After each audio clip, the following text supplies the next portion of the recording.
Welcome to the Dungeon House, where a bunch of regular people with regular jobs gather to play Dungeons and Dragons. We aren't professionals, so if you hear food ASMR or a baby in the back, just understand it's normal. This show is recommended for those 13 and up.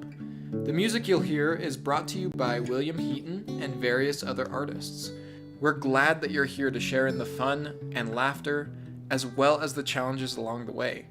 So come on into our home, take a seat on the couch, and enjoy the Dungeon House. Record then. Awesome. That would be so fun. And we are live. Hello, everybody. Welcome to the Dungeon House. The Dungeon House. The Dungeon House. So, Special announcement. We have to be a little quiet because there's special Do we need guests. to be quiet? You have to be quiet. No, a little, not like extreme, just a little quiet. No, that's not how it works. It's a baby. Yeah, they sleep through anything. That's He's not how it crying. works. Because he has a poopy diaper. Um, Once you're a parent, you'll understand, Faith. Okay, Dad. That's right. I Boom. do not feel comfortable with Faith calling McKay dad because I call McKay. Hey, We have a small child. He'll be joining us later. He's gonna get his diaper changed and then get some nourishment in him, and then Tori will be down. So you guys can start whatever or talk about whatever. I was just trying to be respectful with little I know. buddy in their home, and what do I get? I get slammed like, you're dumb. that was kind of rude. But Let's say that you were dumb. McKay, it's also that we don't have to be give quiet. the You don't. viewers some context to what's going on right now. Why are we talking about a small child in your house? Oh, Tori gave birth to our son. He's a good baby. His name is Hayes. We'll show him maybe to the camera. We'll see. I don't know if he's ready for the internet popularity yet. It's hard. Red life. It's hard.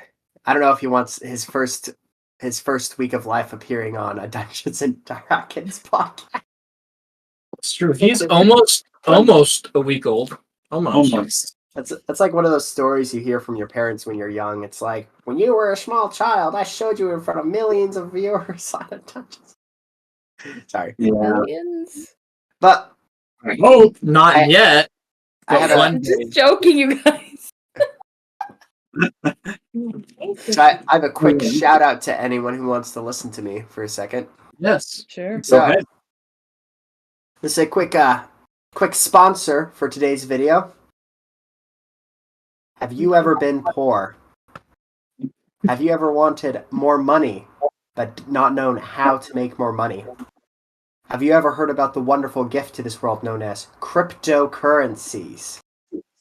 And are you curious about learning more? Well, do I have the experience for you? Effective immediately released to the world is the new and amazing game known as Crypto Whales.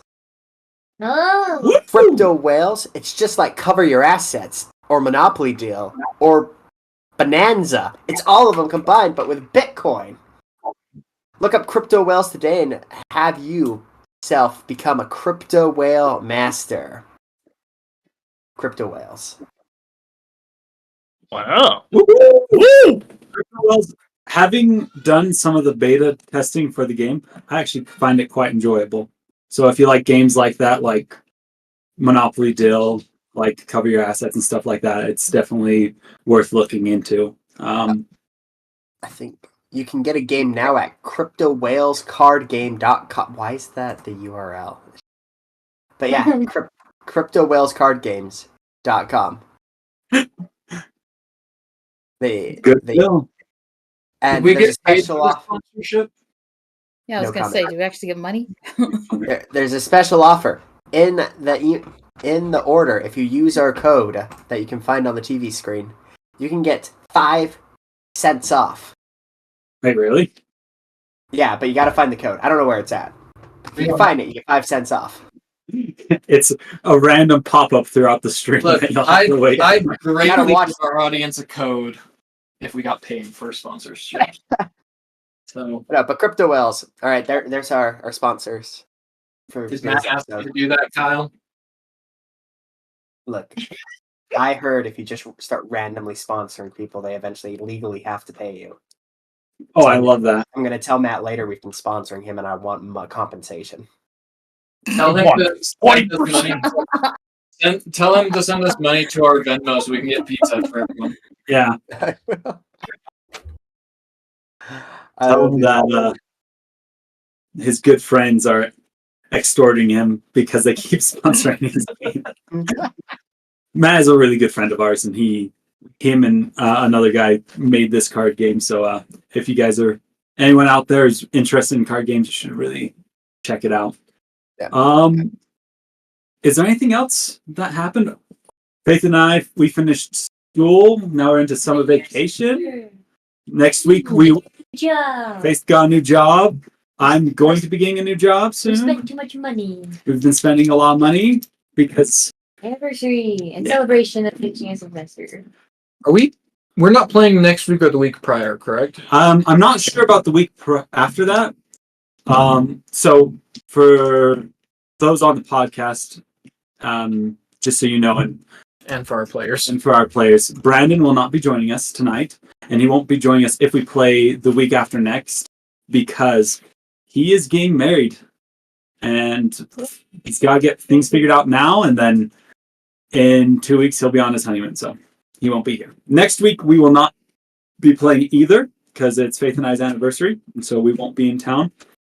Just so y'all know, it's next week there will be no show. But I'm thinking the week after that we'll jump back into it, and we'll miss Brandon for and his character Ren for 2 sessions. So he's still there. He's still with us. He's just kind of taking a step back, considering what's going on and thinking about his life choices. So I guess without further ado, maybe we could get a recap.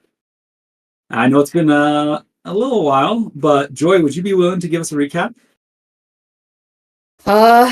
Yes. Let's see. So we made it to the Vigil's headquarters or their training grounds. Right, and we met our trainers essentially. We got a nice tour on the way. We had some conversations about I almost called David's character Lua. whatever the character name is. Alaya. We got some history on her. Yes, then we met our trainers. They put us directly through a test. They didn't give us the orientation, anything that they were supposed to. Anyway, so they put us in this giant arena. They put some of us on a giant tower, and we had to fight some plants, some very scary plants. After which we were shown to our barracks, essentially. And wow, names are not coming to me. But Faith's character and Tori's character had a little heart-to-heart about who they are, and Lua overheard a little bit of it, and A lion. Opal met Elia's mom. And I think that's where we ended it. That's where we ended it. Yep, that's like everything that happened. So just for the sake of kind of the story and narrative, all the things I explained last time still happened with Opal and her training separately. But we're going to kind of go back a little bit in time.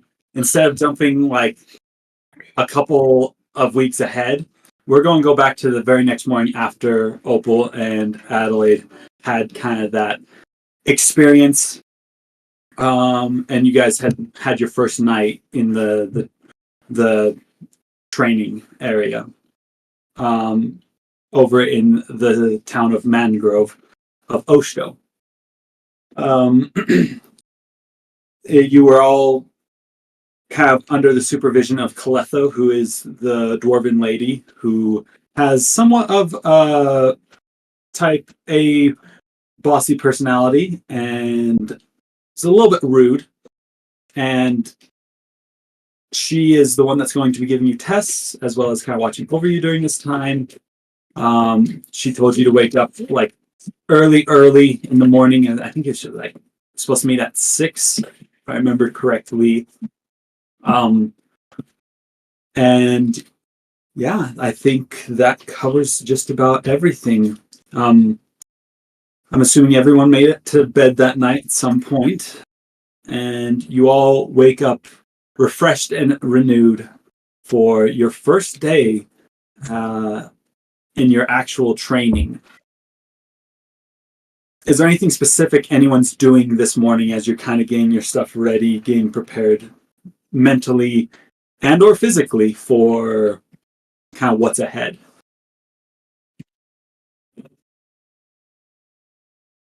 I'm chewing, sorry guys. Pinky's definitely singing, humming, doing her morning sing-song routine, I guess. Sing song? I like that. What's the song about?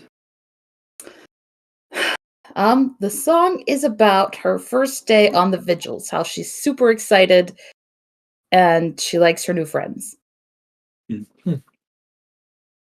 Something like that. You guys definitely, I feel like I went over this last time, but we kind of breezed past it, but definitely in this morning you see Barren's new look. Which is? Yeah. Just to remind us. Just to remind you. As a background, he was mangy, had hair down to the middle of his back, gross beard, looked like he was 40 years old. Now, his hair is cut to his shoulders, so it's like shoulder length hair. He no longer has a beard, very like as clean shaven as you can get with Pinky's knife. And he's got this gnarly little mustache, right? That kind of comes across like it's like just a straight mustache, right? Thin and just kind of nasty looking. I'd say you'd notice his broken or like his nose that has previously been busted many times before. And then his purple eyes would kind of stand out to you guys, just as like Purple eyes. most people don't have purple eyes. So especially humans, most humans, yeah. Context. Out of curiosity, What you're telling me? would Moss know what these purple eyes would be, or is make a history check, all right? because you're someone that probably would have heard about these if Okay. you would. So,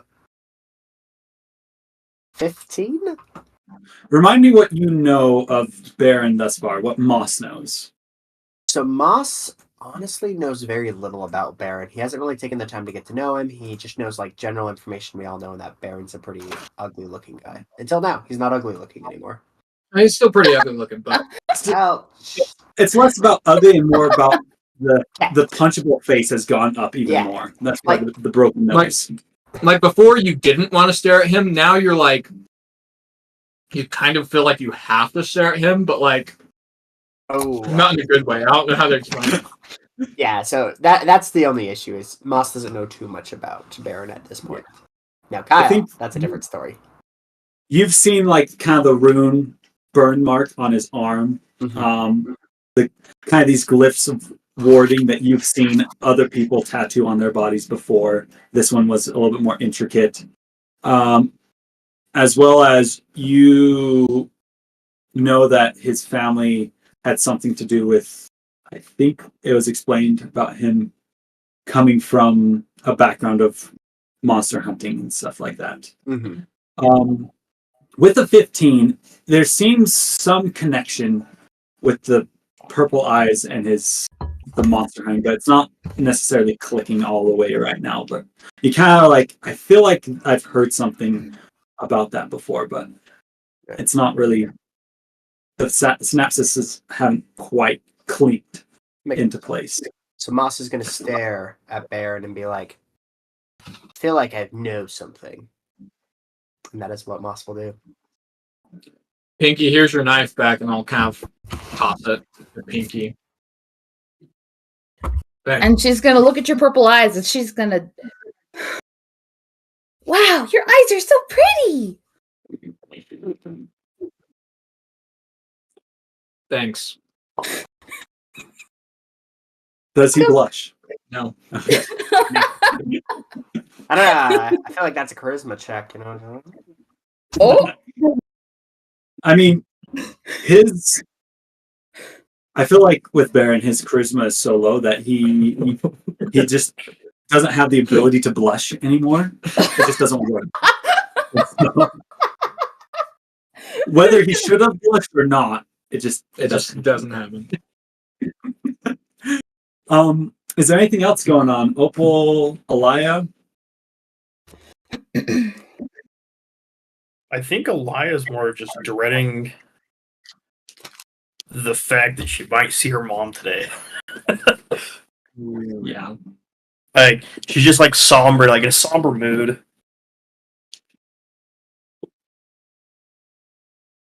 Okay.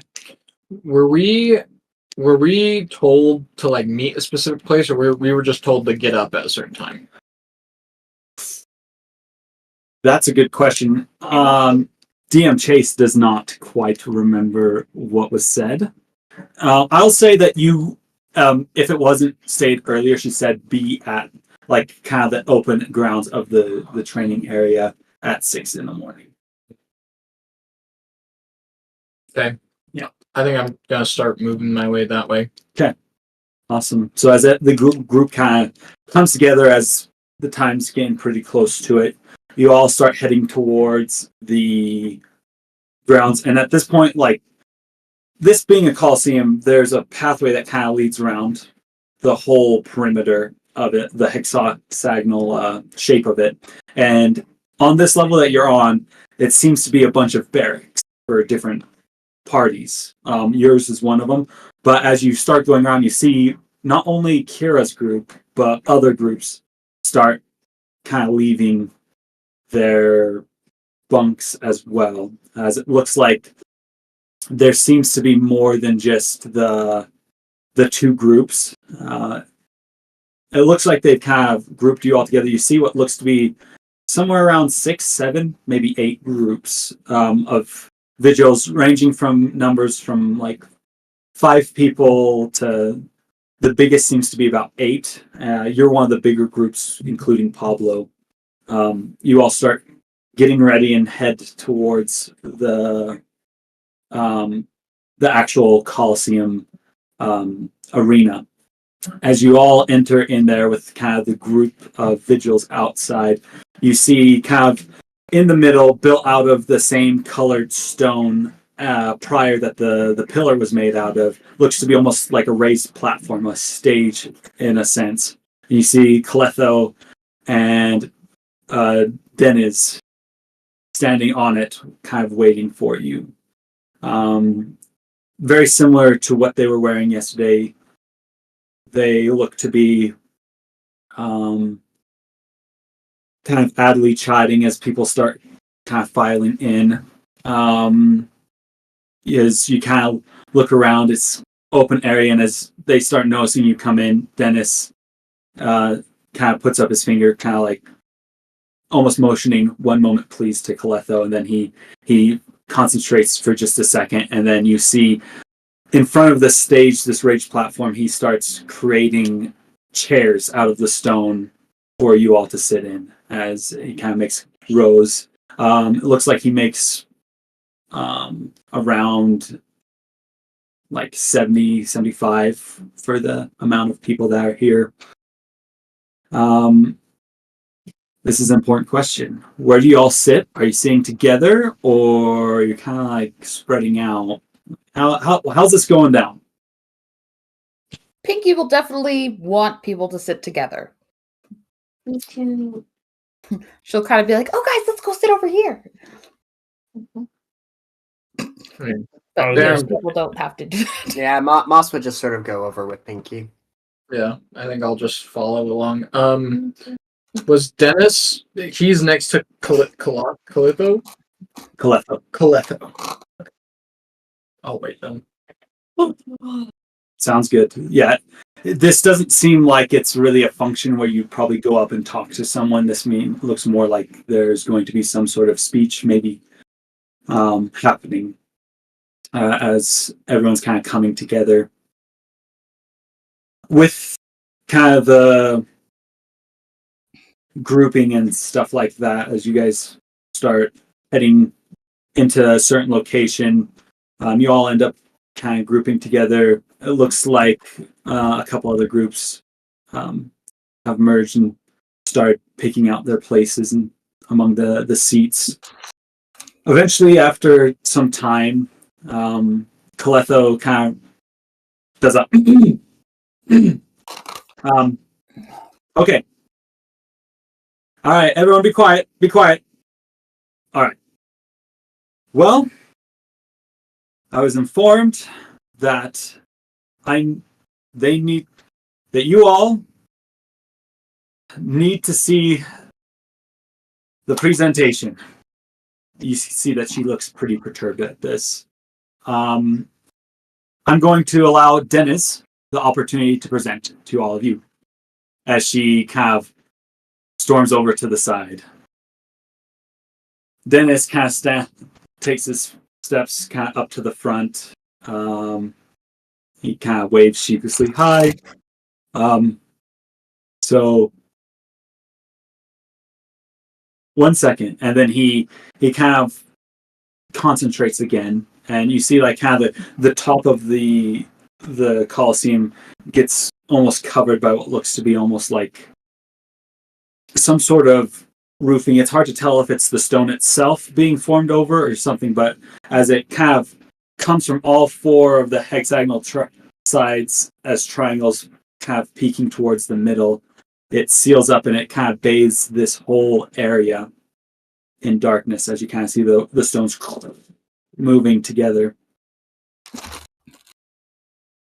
At that moment, you kind of feel this uneasy quietness as you kind of hear him fumbling with something up on the stage, and it seems like some sort of prestidigitation spell is amplifying the sound coming from him. Well, 1 moment, as you still bathe in the light, I am going to share my screen. And I would like you all to jump in there if you can. I'm gonna move the stream over to the thing. Is that okay? No, I don't want to do the stream just because there's some Wizards of the Coast copyrighted images on it. And so I'll have to describe what you see. Take it, Wizards of the Coast. Boom. I know. When you steal someone else's art, they apparently don't like it, but I'm using it for the players. Hashtag strike. Hashtag strike. Hashtag take all you want. Take the power. The means of the production. All right. Can you all see what's going on my screen? Yep. Yeah, it says being a Vigil. Yep. So as there looks to be some sort of light has been set up at the front of the stage. You see this odd-looking contraption made out of wood and metal with this strange-looking arm kind of set up above it and some sort of light beneath. You see that he's fumbled with some sort of tome or manuscript that he is holding.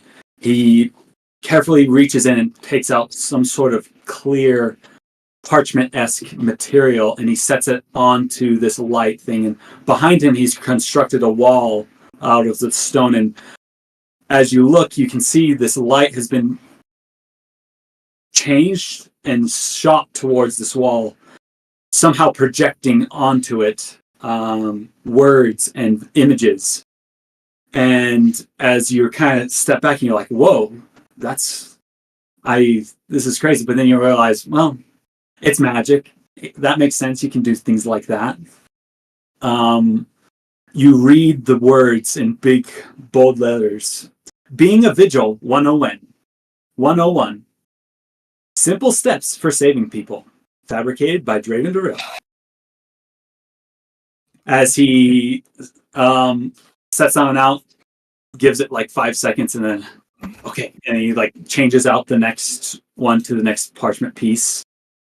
You see comes up onto it words that say something to the effect of "Welcome to our family.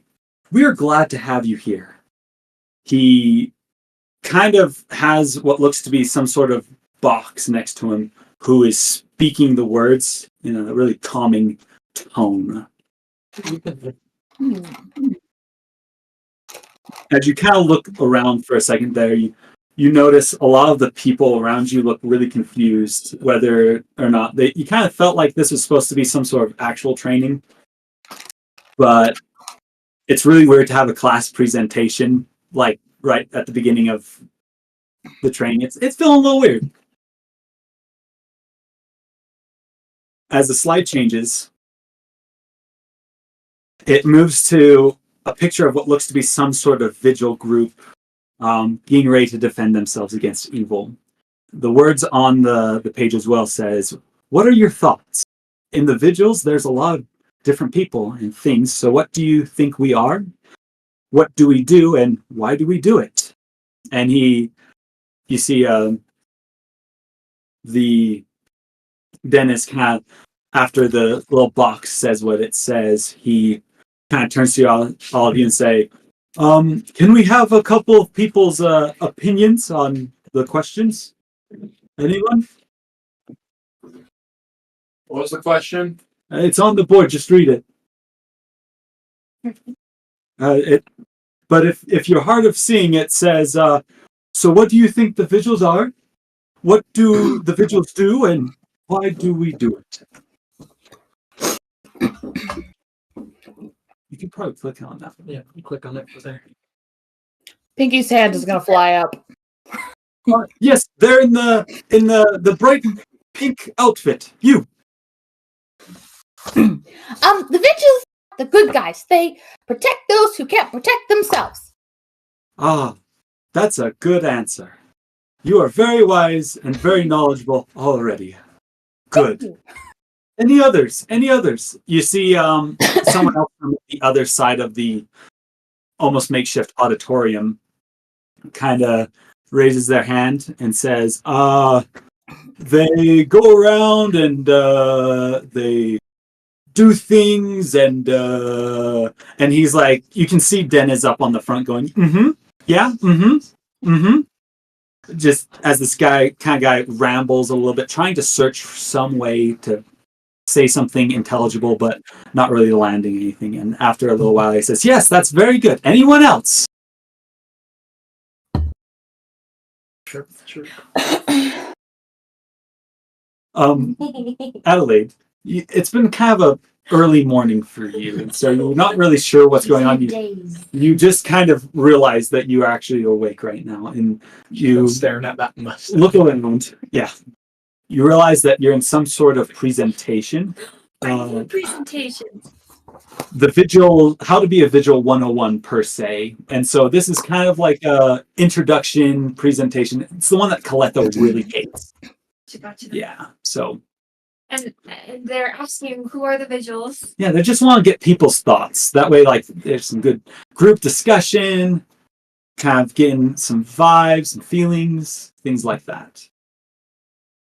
But so they're going like, what's the question? So the question is, what do you think the Vigils are? What do they do, and why do they do it? Yeah. The Vigils are people that protect those that can't protect themselves. Repeat. Well, good. I think we're all in agreement that that's what Vigils do. It seems that you all have a pretty good understanding. In a way that Draven Darrell put it, and he changes out the little sheet. He says, we are here to help. That's so awesome. So how does it work? Because of arrangements with different factions, governments, and communities, we assist with protecting against groups and entities that put people in danger. We pride ourselves in being completely independent from any nation and social group, serving people rather than powers. And you hear everyone go, ah! As he changes out to the next slide, he says, these are more the major focuses of the vigils. I know, just so you know, I know Dennis's voice has changed like 3 times already tonight. Just bear with me. We above all want to protect the people. Other things that set us apart from other groups are party dynamics, personal progress and development, and benefits. Sorry. As he changes the slide. The first one, you see protecting people is the title of it. He repeats, kind of reading off the slide. This is the heart and soul of what it means to be a vigil. Yavna is known as one of the most treacherous lands in all of Tregard. So the goal of each adventure you go on is to hopefully improve the general quality of life for people. Adventures can include examples like defeating monsters, obtaining dangerous artifacts for safeguarding, and figuring out what's going on to the townsfolk. Yeah, people kind of nod their heads like, oh, okay. They're kind of getting it. So, leading on to the next thing that we like to focus, what are the goals that you as a group want to set? We've already kind of put you into parties, and maybe there still could be, there's some people that have smaller groups, and we might have a little bit of rearranging, but as your groups now, what are some of the goals that you want to set together as a group? As he kind of opens it up, yeah, get together.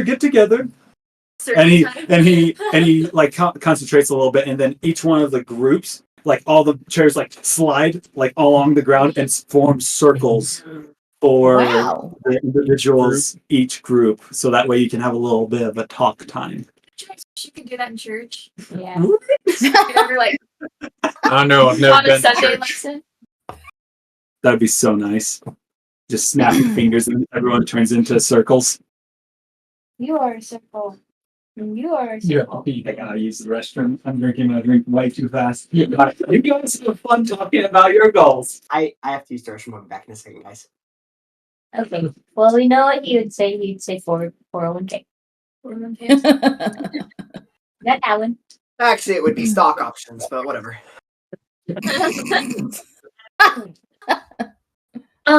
I propose dental insurance. Dental insurance. Is that a goal? No, it should be something we should receive. But No, Opal, I'm with you. I think that good dental hygiene is a goal that all of us should aspire to. yeah, if the Vigils had pretty pearly whites, you get more recruits. Well, I know that we have a lot of our own personal goals that I'm aware of. I know that, of course, Ren, with you helping to perhaps somewhere along this journey find a cure for your family, and Pinky, I know that you were looking for some things as well of your own, of like a more personal nature. That could be a goal, finding something for you.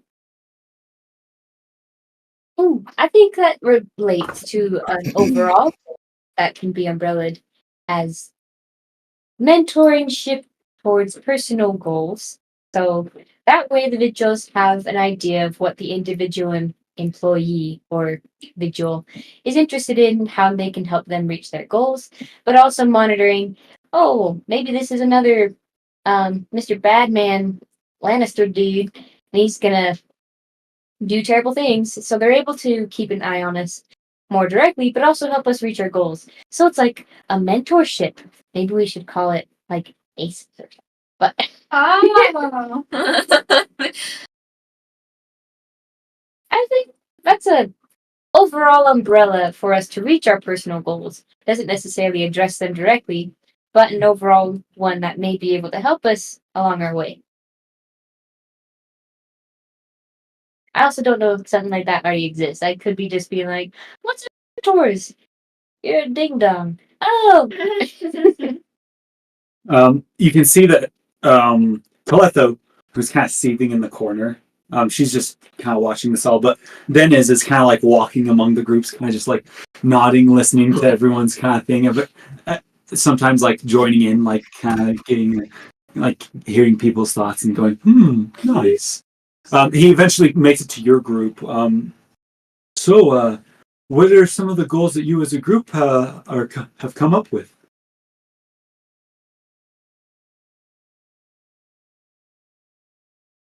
Nice. Well, it's okay. We're here for you. Oh, yes. My dear friend. We have discussed something that could possibly be done that we are unaware if there's already procedure being taken through the Vigil organization, as we recognize as each one of our goals have their individual desires and which are striving our best to reach them. So it's difficult to pinpoint a specific goal that envelops them all. So we're curious of a mentorship that is possible for each individual Vigil to be able to recognize their goals, achieve them, maybe exceed their successors, whatever. So just curious if there's a program for that. I mean, it's not necessarily a program. It's more just we really encourage people to go and, really find themselves and just being willing to like explore who they are. It's less about just, taking the mindset of we know that each one of you come from different backgrounds and you have different things that you want to accomplish with your life, and just being willing to be there as a support. Many of the instructors and many of the vigils who have been in are more than competent mentors, but as of right now, I don't know of anything that's actually set up to have a mentorship going. So that's something that I should bring it up with someone. That's a smart idea. If you'd like to discuss it more, we can. But another goal we'd like, is there a 401k for our friend Moss? I mean, all of us, but. So because this is D&D, I'm assuming 401k isn't quite the right term. Old? Yes, we actually, we'll get to that in the slide. Don't you worry. The vigils, we really do want to help our own. It's not an easy job putting yourself on the line, and so we want to make sure that it's something that's well worth it to you. Though it seems like you've all kind of more focused on your individual goals. And really one of the biggest things about being a vigil is coming together as a group and working together. So maybe that's something that you can think about, is what can we do together as a group to work towards the same thing. Well, I think that you go first. Go for it. Thank you. Okay. Well, I think from listening to everyone's personal goals, just as we've known each other, I think everybody's here to help at least one person. I like that. That's very nice. Helping each other out. That's what friends are for. And even though you may not be close friends or not even really acquaintances yet, that's okay. There's definitely time. Did you have something to say? As he points to you, Barren. No, I think Pinky answered it, but then I'll take out my pocket. Could you give this to Draven? He smells it. Okay, yeah. Puts it in. Well, he's the thing. Okay, never mind. He's not food. I mean, if you want to do an insight check on why he smelled it, you can. No, I'm gonna be terrible and assume. Yeah, sounds good. But one more thing is, okay. Well, I can't speak for all of us, but I think just for this exercise, we can safely say we are all here to be able to do good for people and the people that we love. So I think that's an overall goal that aligns with the Vigil's main goal. Yeah. And we definitely suggest you accomplish the things that you need to accomplish as well. All right. Well, I better continue on, but it was good discussing with all of you. Keep it up. And then he just keeps walking off. Eventually, as you guys kind of get to the point where the talking turns less from being about goals and more about just being about anything and just idle chatter, he mounts the stage again, and then he kind of calls everyone's attention back, and he says, all right, well, I hope you all had a good chance to talk about goals together as a group, but alas, it's time for us to continue. This is something that the great Raphael, who formed the Vigils, had once said about his party, about his group. Your party is your foundation, so build off of each other. As he kind of like there's a little bit of like finger guns in a sense. It's really cheesy. Barren's gonna kind of lean back in his chair and just like kind of on all twos, you know what I mean? Just kind of he'll just slouch down. Yeah, slink down into it and just he's there. He's there. It's some cool kid in that elementary school class. I'm like, oh, look what I can do. I can slouch. Pinky is just eating all this up. She is just so excited. I don't even think she's sitting. She's hovering over her chair. She's like bobbing up and down because she can't hold still. All right. He clicks it forward and he says, it's important for us to talk about this right off the get-go, because sometimes with being people that go out and help others, it's really easy to get in the mindset of putting other people above yourself. And while that is important to be selfless, it's also important to make sure that each and every one of you come home. The most important goal to us at the Lighthouse is bringing each and one of you home safe. This means that whether you're going on a mission and you think it's something that'll be a piece of cake, or whether it's something that you know is dangerous, it's important that you all make it back in the end to us. It's a lot harder to train new Vigils than to bring you back home. And so if something's out of your reach, if something's too hard, it's all right. Be willing to come back and try again. If we need to, we can send someone with you. If we need to, we can send up others who may be in a better position to deal with the challenge. But remember, our main goal is to bring each and every one of us back home while helping others. He clicks the slide forward. Now on to some of the benefits of being part of the Vigils. And this is just some of the few benefits. With being a Vigil, your housing is already put into everything, and you have housing and food accommodations like that at your disposal. And the use of facility shops and equipment is also allowed. Though some things that are a little bit more than just your regular equipment must be purchased on your own from some of the facility shops. As well as we have on-site training and learning programs to help you become better at, for one thing, being a Vigil, but also just some of your life goals. Another big benefit is you being able to travel for your work. Vigils go many places throughout Yavna, and with that means that you get to see a lot more of the world than others. As well as you get stipends for every adventure complete. That you can use for facility shops or for putting towards a bigger, better housing for yourself if you want to purchase land here in Oshto. As well as that comes to the final thing. If you put in the time and you put in the effort, there are retirement plans for living on Oshto. Something that you can do once you've reached your later years in life. If this seems to be a little bit time to a little more to slow down, if that makes sense. I feel like that moment where it kind of talks about the retirement. Everyone tries not to, but they kind of side glance Moss Yeah. just a little bit. Moss is gonna sit there and like sort of look at everybody. It's gonna be like, y'all looking at me? Huh? It's like retirement's for old people. And Moss just gonna lean back like that does not apply to him at all right now. That's so funny. All right, and that wraps up our presentation.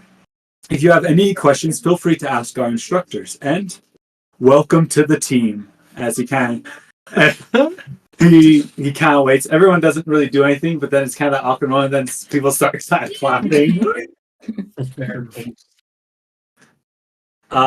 With that, Caletho says, "All right, get that thing out of here."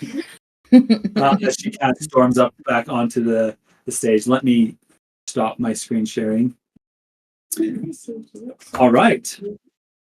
With that, you guys have kind of been the top of the hexagonal coliseum has opened up again. The chairs, as you all kind of stand up, start disappearing underneath you, and it's left kind of just the sandy pit that it once was. As Caletho mounts the stage, she says, "All right, finally, we can get down to business."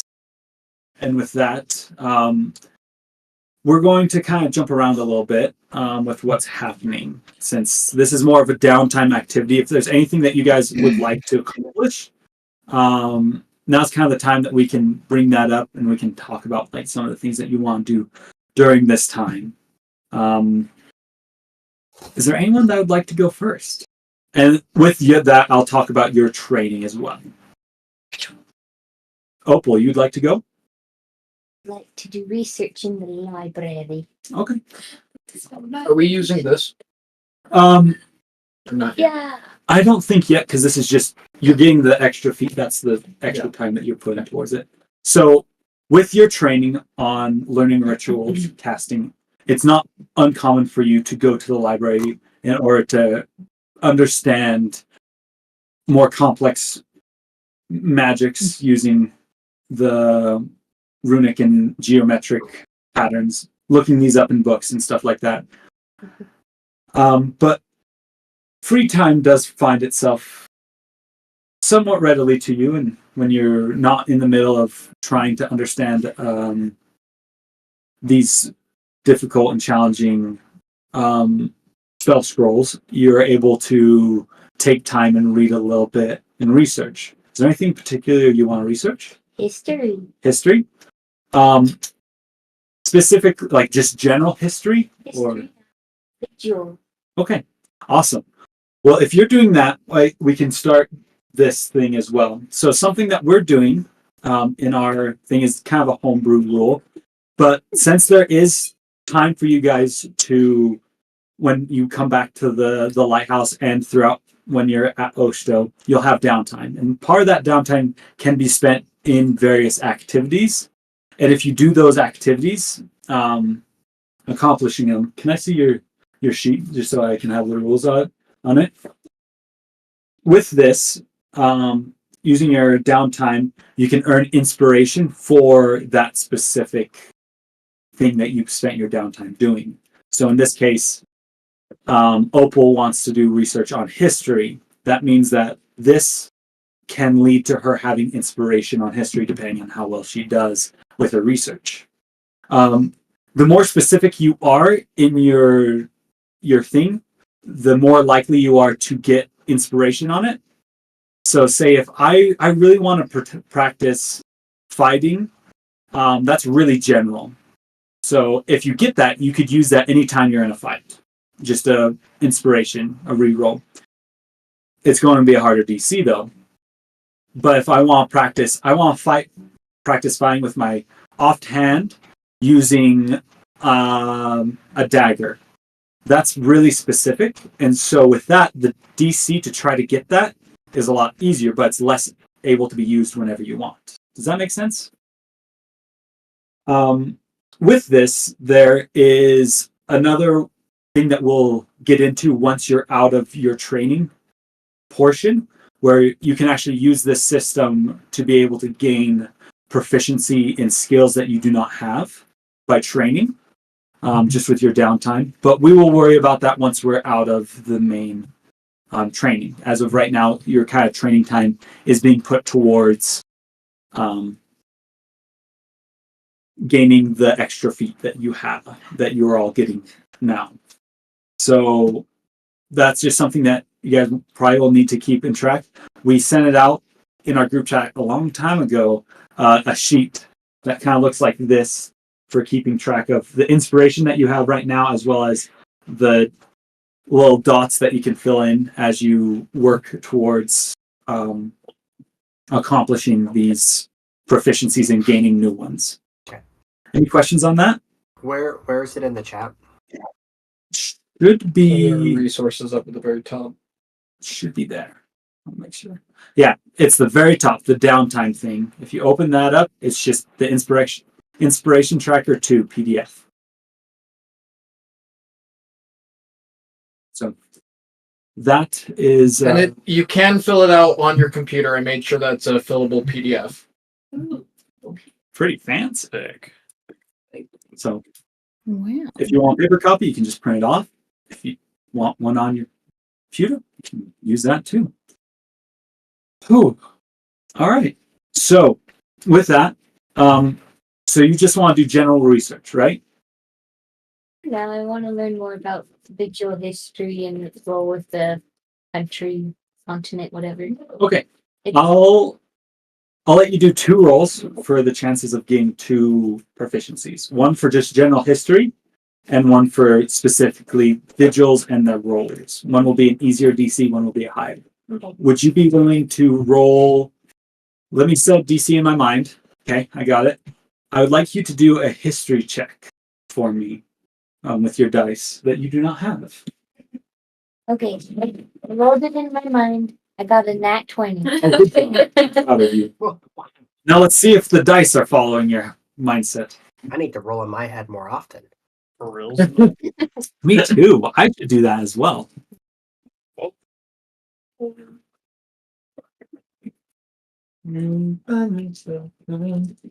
I'm excited to use this downtime I did thing. get a nat 20. Oh, really? Oh, good job, baby. Wait, So I Did you really? She willed it into the universe. Oh my god. Hey, why aren't you doing that with all your dice rolls? Oh no. We found Faith's trick. Envision it, then achieve it. Woo! But sometimes numerically, like the dice are like, I didn't catch that, but Well, I don't think you can do natural 20 every time because that's not how dice work. You have to that's what I was saying. you have to will I just want to get like a 10 this time, or I want to get at least a 7. I think that helps. Yes. Anyways, with the natural 20, it's challenging, but the prospect of reading books that you've never read before in a place that you've never been strikes you. And in the train grounds, they have a library. And while you explained last session, you kind of are training under Mira, Elia's mom. She explains that a lot of the books on the training grounds are actually not the best for researching specifically that's not as magnificent as the library in the Lighthouse proper. This is mostly for training manuals, different things about monsters, histories, things like that. But you are able to, through your process of finding books, reading, looking for key details, you're able to find and piece together things throughout history that you find interesting. You've gained inspiration in any history check Great. that you can use whenever you want. Okay, so Something to know, you can only have 3 inspirations at a time. And you can only do one per week of downtime. So if say you have 2 weeks of downtime before your next thing, then you will have to, and you only get 2 inspiration points. You just don't get a third one. Or if you already have 3 inspiration points, you can trade them out for a new one if you're never going to use the other one. But You can only have 3 at a time. Okay. Did you want me to make a second one? Yeah. Can I modify it? Since now you described what the information's in there and I've seen what's going on. It seems like it doesn't have what I'm looking for. Sure. I'll let you do that. Okay. What specific are you researching? Well, may I change it to investigation for secret passage? For secret passages? Secret tunnels. Okay, that still is going to be fairly hard. Yeah. Because that's It's very... Very general. It's not just straight investigation. Looking for Scooby-Doo book levers. Okay. Like in this room, or just like you're trying to learn what signs lead to Scooby-Doo book levers? Oh. I want to look for Scooby-Doo levers in the library. Okay. That is not something that you do for inspiration. That is just something that you're doing. So Okay. that's just an investigation check. Do the investigation, inspiration, research for Scooby-Doo traps and levers and secret tunnels. Research. That's fairly general, but I'll allow you to make a... Like Scooby-Doo. Scooby-Doo has a lot of traps and levers and things like that. Not a 19. That's good. I was thinking 17 on this one. So with that, He thought it was funny too. you are able to take some time away from kind of gaining some general knowledge about history, and look specifically into some tomes talking about ancient design of architecture and stuff like that, as well as understanding where kind of what leads to hidden passages, hidden doorways, things like that. Things that can be hidden. You find actually a manual talking about how to hide traps well, basically. You see the author's name is Henry Van Dyke. Yep. That's inspiration for investigation.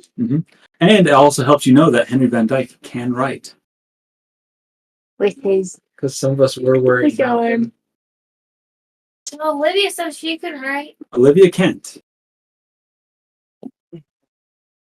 eyes. Okay. All I right. think that'll be good. As we discussed earlier with your training of how you gain your ritual casting, that's kind of how it happens. Who would like to go next? Barren will do it after Can we he go gets back. next? Perfect. Go for it, Pinky. Okay. Well, Pinky is going to spend her time making new friends. So this is with the intention of maybe getting advantage on like charisma checks specifically to make friends. Mm-hmm. Yeah, that's Just perfect. for funsies. So, just general charisma checks or persuasion, performance? I don't know. What would the maybe persuasion? Mhm. Okay, so I roll a dice. Yeah, persuasion checks. Let me get a DC in my mind before I have you roll. Okay. So you're trying to kind of get better at making friends through your persuasive skills. Okay. Yeah. I will. All right, I got a DC. Go for it. Okay. Roll your check, your persuasion. I add my modifier, right? Yes. Okay. That is a Well, go ahead. 13. 13. Okay. Wait. So Is it okay, just a charisma check, right? Not another. no, you would use your persuasion modifier. Okay, persuasion. Then it's a 15. Ooh, that's good. But sadly, since that is a very general thing, it's I always set the DC in my mind to also 17. Okay. So as you go around, you feel like you're able to practice using your persuasive skills. and you are able to make a good amount of friends. The name of Pinky and just your kind of the way you carry yourself, kind of word spreads about you throughout like the Vigil's training. You're able to meet some people, and you're able to do quite well, though you don't feel like you've really gained a really good sense and hold on just being able to approach anyone and have a good shot of becoming their friends right now. Though, say like if you didn't have persuasion, I'd probably still let you check off a circle for practicing this skill, if that makes sense. Okay. But yes. I think you would also just in general kind of be asking about missing children in general. Okay. You know why? Just see if the Vigils have any information at all. Which you I don't know, you don't have to say yes or no, but it can be known that Pinky's asking about missing children. I would like you to do either investigation, history, or another persuasion check. Okay. Let's do persuasion because that's my best stat. Here we go. All right, that is a 23. Wow, very good on that one. So since this one wasn't necessarily a skill base, this was just gaining information. Mm-hmm. You're able to, during your training, take some time to really focus on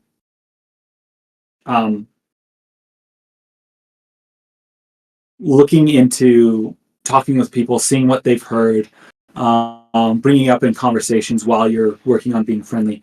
And you find that it's not uncommon for people to join the Vigils because they're looking for someone, just because it's very easy for Vigils to get around as they, as you learn, Vigils have teleporters in a good many major regions of Yavna. Even though these regions themselves are still quite large and vast, it's quite easy to get to each and every one of them fairly quickly. Though, it's not like every town has a portal per se. It's usually either major cities or a specific inn somewhere or something like that. Mm-hmm.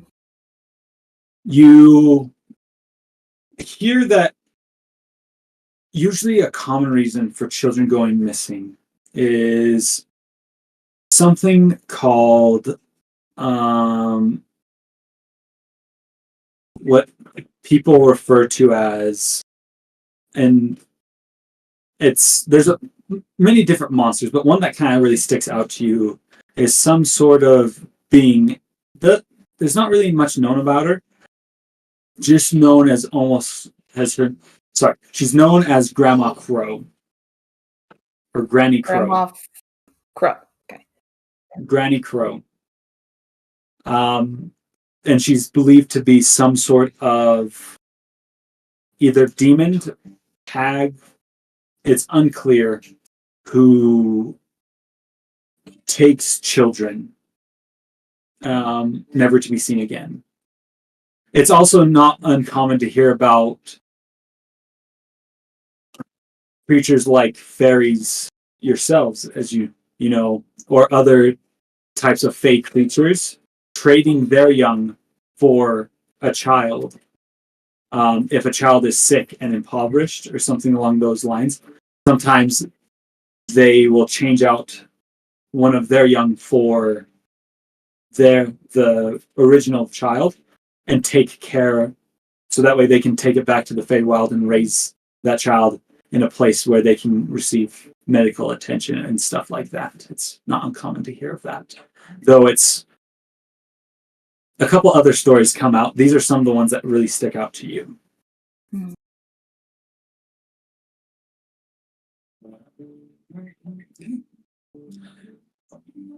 With that, Pinky, one of the days as you start working and training, your first kind of task, what you've kind of been trained to, you meet with a man, not in a room like a classroom, but more in like a room kind of just full of mirrors and stuff like that. and you see it's the same man that was driving the carriage. The man with the wispy hair, and you do not see the hawk with the wood mask with him at this point, but he kind of turns towards you and kind of looks your way and say, "Oh, I see that you're here. It's good to meet you. My name is Galen Tharash." It's nice to meet you.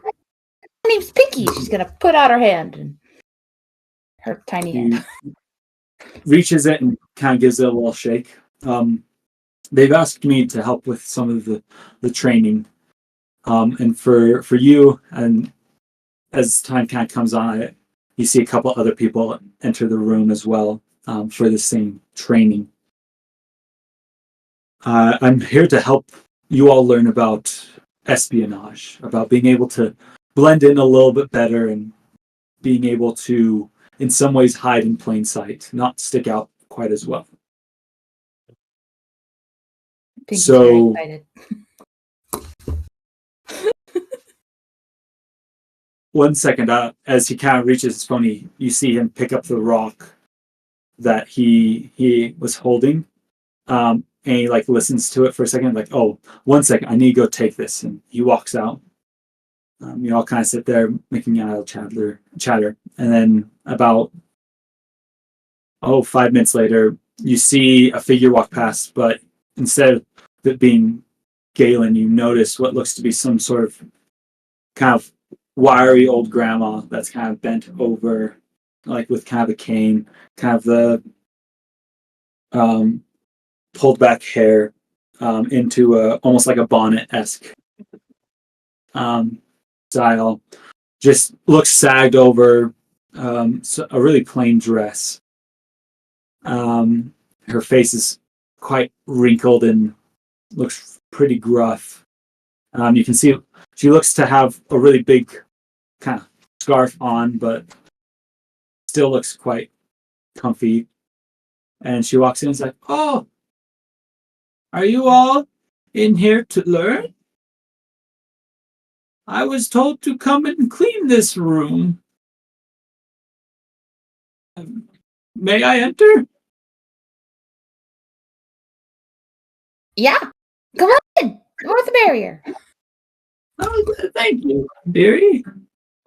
She comes in. "So, what's your all's names?" As she kind of gets, as you see that she has kind of a bucket next to her, she kind of sets it down on the ground and kind of slowly gets down onto her knees and starts sanding, scrubbing a little bit on the floor. Pinky's gonna look around, see that the instructor is not back, and she's gonna start to help the old lady. I'm Pinky, and she's gonna start helping, I guess. She looks up to you kind of in the eye and just says, "Thank you. I need you to do either a perception or an insight check as you kind of Okay, scrubbing here we the go. ground." Let's see, where's my insight? What were my options? Perception or insight. Okay, well, both are not good. That is a 17. 17. That's pretty good. I should roll for him as well. I rolled an 18. Told you something about Pinky. An 18 you rolled. Yes, but you only get a 17. But you only Negative got 1. 17. Yeah. Dang it. They rolled an 18. Dang. Yeah, she doesn't. Yeah, just seems like a kind old woman. You make some idle chatter for a little while. And about 5 minutes later, the woman kindly immediately just stops. And her body almost looks rigid, and then she just stands up.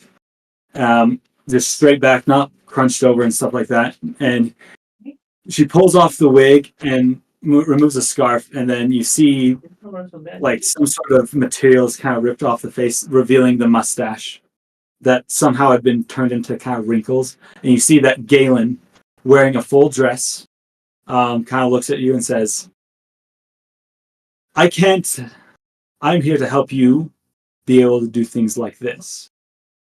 I'm not able to do everything, but we'll see what we can do for each and every one of you.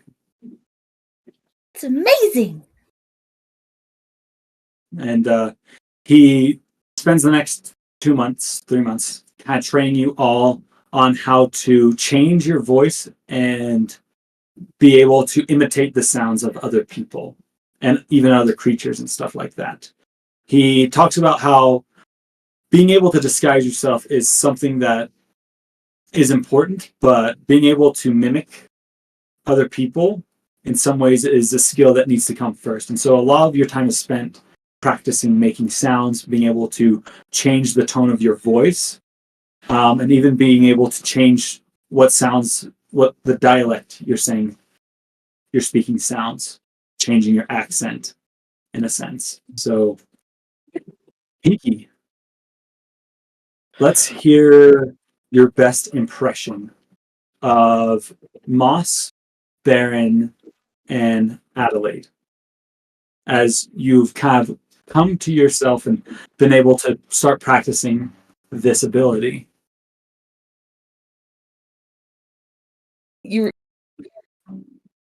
Or you could choose anyone else. You don't have to do that.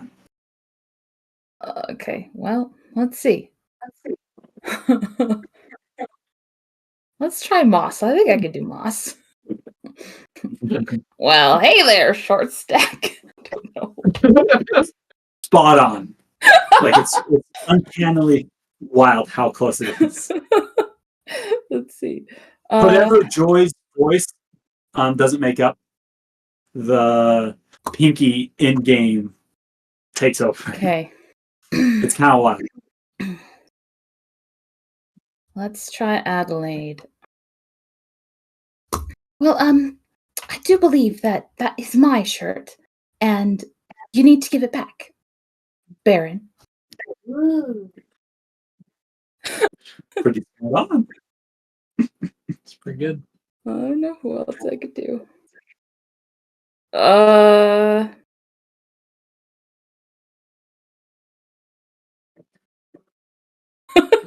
We'll try Barren. Well, yeah, I'm here to join the Vigil, and I'm cool. I've got a tattoo and purple eyes.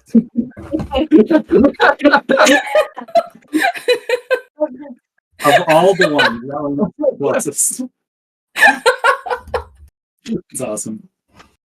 Galen kind of gives you a few claps at the end of your training. He's like, "You've done well, my people. Now go out and make people, trick people into thinking you are who you're not."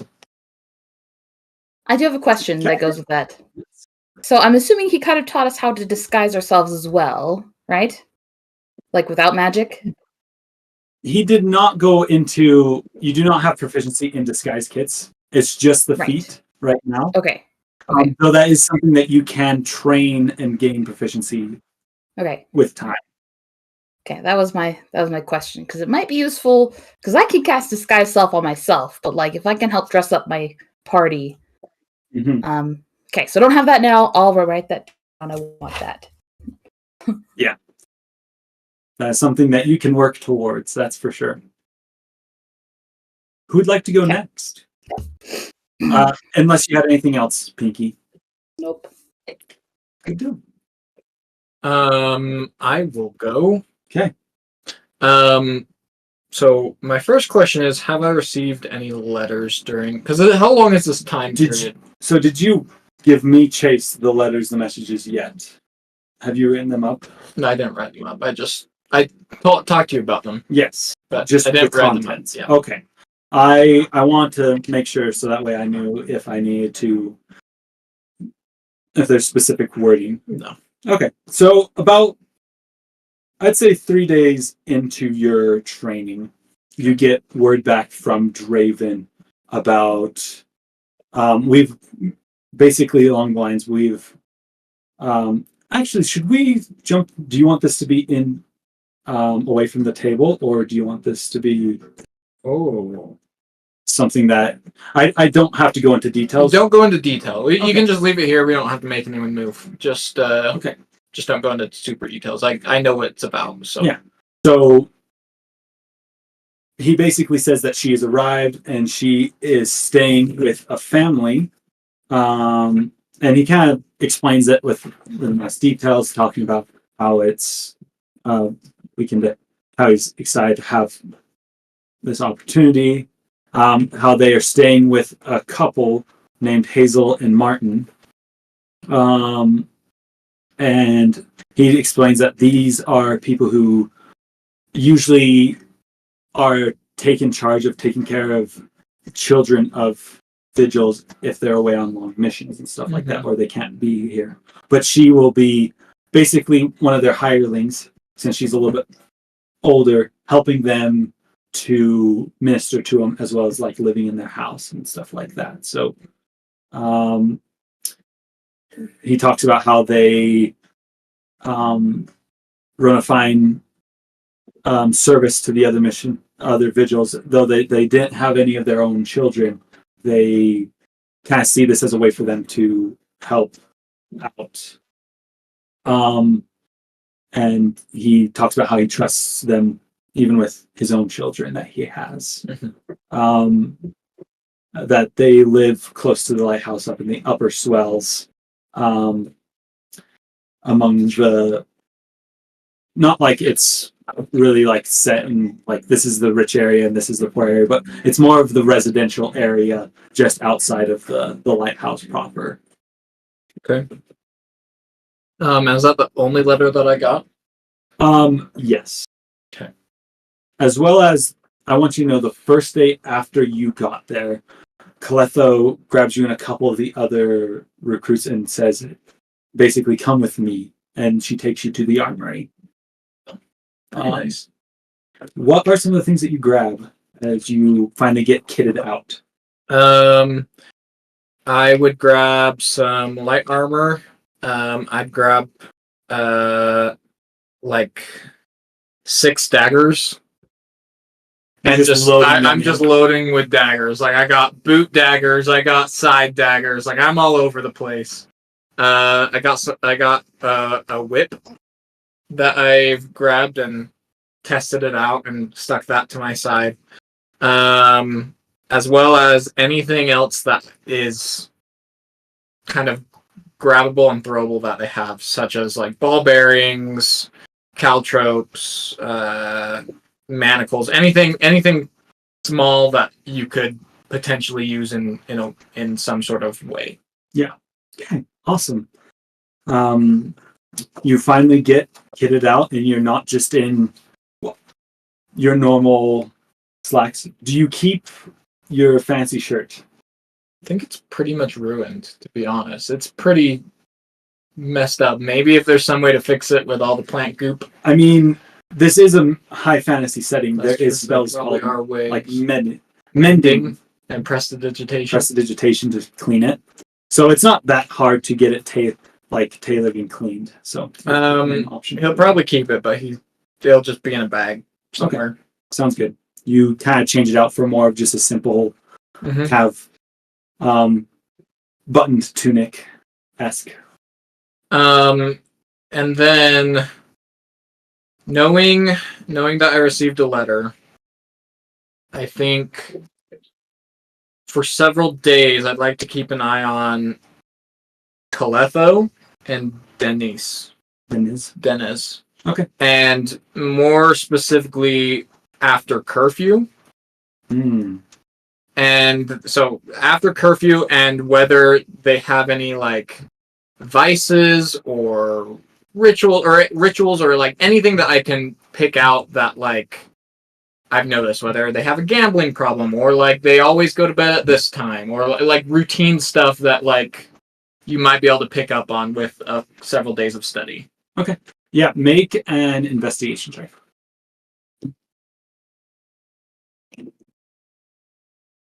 17. So you take the next few days to kind of study them out. You notice that, just as a general, among the Colosseum itself, it is like usually lights out around 10. You all get done usually around like 8:30. So you have usually like an hour and a half to like eat some food real quick, shower up, get cleaned, and then go to bed. Every morning starts at 6. And it's usually your training is full days, whether it's combat training, going through learning about different monsters, stuff like that. Things that like you as D&D players will generally, and so that way you can kind of lean on that knowledge that you've already kind of learned from this. That way it's not metagame. You know it already. And you kind of start picking up that the Colosseum itself, while it's not like guarded per se, it is the front door that you enter. There's no other entrances. There's only the one main entrance that's large, and it seems to have some sort of arcane lock on it. Well, up on the top of the stairways, at the top, you can see that there are some sort of windows, things like that. The bottom floors where people live, there's nothing like windows, passages like that you can tell. So it looks like it's fairly well kind of designed to kind of keep people just here. It has all the amenities that you'd need, like a mess hall, your rooming, armory, study areas, classrooms, stuff like that. Kind of think in our culture, kind of like the MTC, like a training for this purpose. Based on the several days that we've had of like, because I imagine we get into the talking about them. Yes. Well, I was gonna. This is kind of on top of that with Coletto. She's very much seems like she follows the rules, but it's her rules, right? You do pick that up. Like, and he likes to give challenges. Yeah. Okay. And what else did I learn? Yeah, you learn that Coletto, she sticks to her way fairly well. So, like, if she says to you, lights out at 10 o'clock, her lights are out at 10 o'clock. And if she says be there at 6, she's there like 5 minutes early. So she seems to be willing to stick to her rules, but like, say there's a couple of times that like Draven comes and kind of checks out how the train's going and stuff like that, and he says like, hey, you should kind of focus a little bit more on like helping them understand that like the vigils are more about this and that. And she's like, she seems somewhat irritated on how to be told to do her job in some ways. You pick up on the fact that she really focuses on making sure people make it home, though. She almost seems to push you all hard because she doesn't want anyone to be weak and to perish on her watch. Mm-hmm. Dennis, on the other hand, he kind of is more of the spirit of the law person. Like, yeah, the rule is 10 o'clock lights out. My light is out, but I might cast Mage Light so I can keep reading my book. He gets up on time, he gets there, but he's usually like more about like, let's make sure that they understand why they're here and help them to like work hard because of that goal. And so they actually are a fairly good combination of balancing each other out, where one's kind of the iron fist and one of them is kind of the merciful hand of helping you train. Okay. But since they kind of sleep and are housed separately than you all, you're not necessarily able to pick up on any specific details of their personal life, just because you only get to really interact with them from a peer to a tutor perspective. At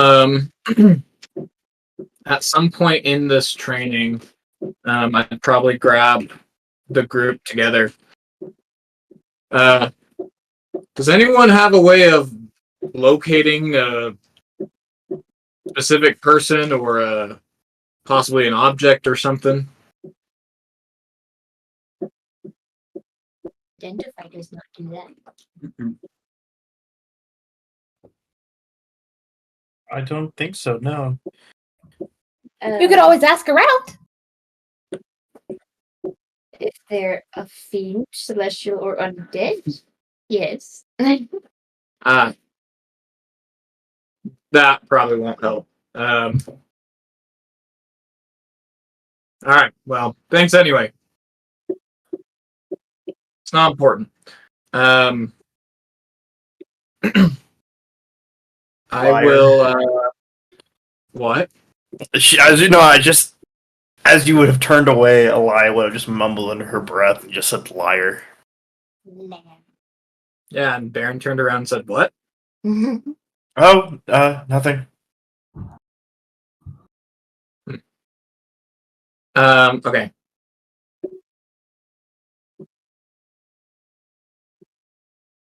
Okay, I will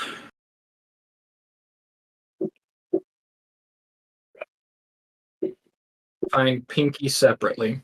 Okay. Alone. Pinky, would you like to play a trick with me? Yes. All right. Well, we're gonna leave here tonight We're gonna leave? Where are we going? to the city. Why? I have to find someone. Okay. Who is it? So, it's this girl. A girl you like? He's not gonna say anything. Oh, okay. She's gonna follow along. Be happy about it. So, I'm gonna do something pretty dumb. I'm gonna talk Okay. to Caletho and Dennis, and they're gonna let us out. Oh. Why would they do that? Because I'll phrase it in a way that it's a trial for us. Ah, I see. Based off what I've seen, they want to help us achieve our goals, and as far as I'm aware, anytime vigils are out and about, they want to do a job quickly and thoroughly. And many a times there's no telling how long or how quickly they can do it, so, by giving us a challenge of pushing ourselves to get to a certain location and back before a certain time frame, perhaps we can persuade them to let us do that.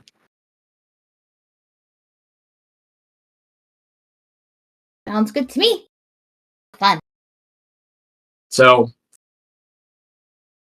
I'll talk to them about stipulations, but we'll get out, whether they would like us to or not. Do it. So Do it. I'm assuming at that point you kind of choose the right moment during training, like maybe during a time when there's a little bit of a lull, a little bit of a break, catch your breath, and you approach Dennis and Cletho. So here's the thing. You're gonna let me out tonight, and I'm gonna go to the city. Make a persuasion check with disadvantage. I was gonna say, yeah, I was like, no.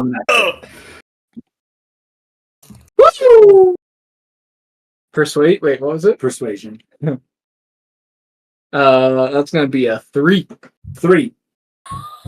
That is like they're like kind of in mid conversation themselves, talking about training and stuff like that. They both like catch their breath, like, and look at you, like, and then look at each other, like, I just heard that, and then they look back at you, and then they both like Caletho starts giving a hearty laugh, like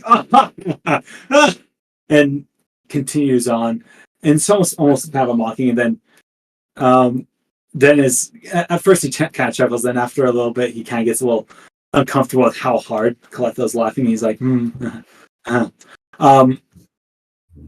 and she finally kind of wipes her eyes and said, why on this green patch of an island do you think I'd ever let you out? Is Pinky there? Is Pinky there? You said that you would go and do it. I said that I would go do it, but if you follow the law, like if you kind of happened to be there when this happened, then that's kind of on you. I'll let you decide. I mean, I think Pinky would like to be there when it happens. Yeah, I'll allow that. Okay. Well, the way I see it is you want to make sure people get back safely. Wherever they're at. Yeah, that's true. I believe that Vigil's, and you can kind of see she almost hesitates for a second there. The most important thing that we can do in our training is to help you learn how important it is to make it home. That's very true. Well, then how about you let me test that and let me make it home tonight before 6 a.m. So what you're proposing is you're going to leave here and do heavens know what throughout all of Oshto, and then be back here at 6 in the morning? Easy. I mean, that is easy. It sounds like you want to go out and party, though. That doesn't quite sound like something I would like someone who's going through training to do. If I were to Listen, party, I'll make sure he doesn't. I'll make Go sure he ahead, doesn't Pinky. party. I need to know why you need to go out. I need to find someone. Someone like who? Like, are you looking to, like, go find a Vigil and kill them? Or are you... I need to know your intents, because as of right now, it sounds like you're just coming to me with no obligation, no reasoning, and I don't want it on my hands that someone gets hurt because of your choice. I'm going to find A someone that girl. I'm caring for.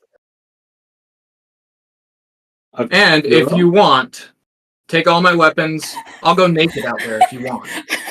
I'll make sure I don't get seen by anyone. Interesting. And do you know what protects this? What protects Osho at night when everyone's usually asleep? No idea, but won't bother me. Fair enough. This is interesting. I Make it a group am very activity. intrigued. I would like you, instead of to do a charisma check based on your charisma, I'd like you to use your wisdom in being able to present your case for why you should be let out. And Pinky, if you are assisting, Yes. I would like you to roll as, like, not roll as well. You can give him advantage. Yes, I would like to give him advantage. Because you do bring up some very, like, fair points, and she does find this genuinely amusing, Yeah, because you have no idea what you're getting. that was the whole point. Yeah. Terrible. With advantage, it's a 9.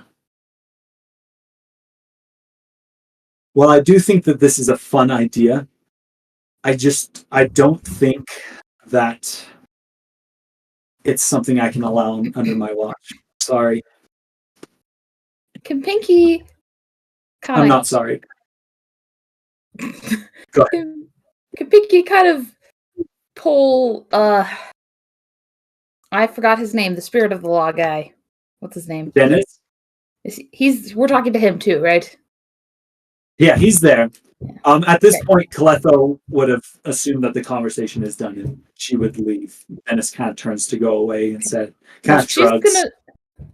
Pinky's gonna pull the Dennis aside and kind of speak to him personally away from everybody else and say, so this seems to be very, very important to Barren. He came to me and asked me to help him. Otherwise, I don't think he would have asked anybody because he's not that kind of person if it wasn't so important to him.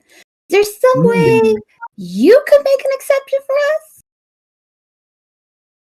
Please? I'd like you to do a persuasion check with advantage, because that's like he is the one to talk to if you want to do something like this.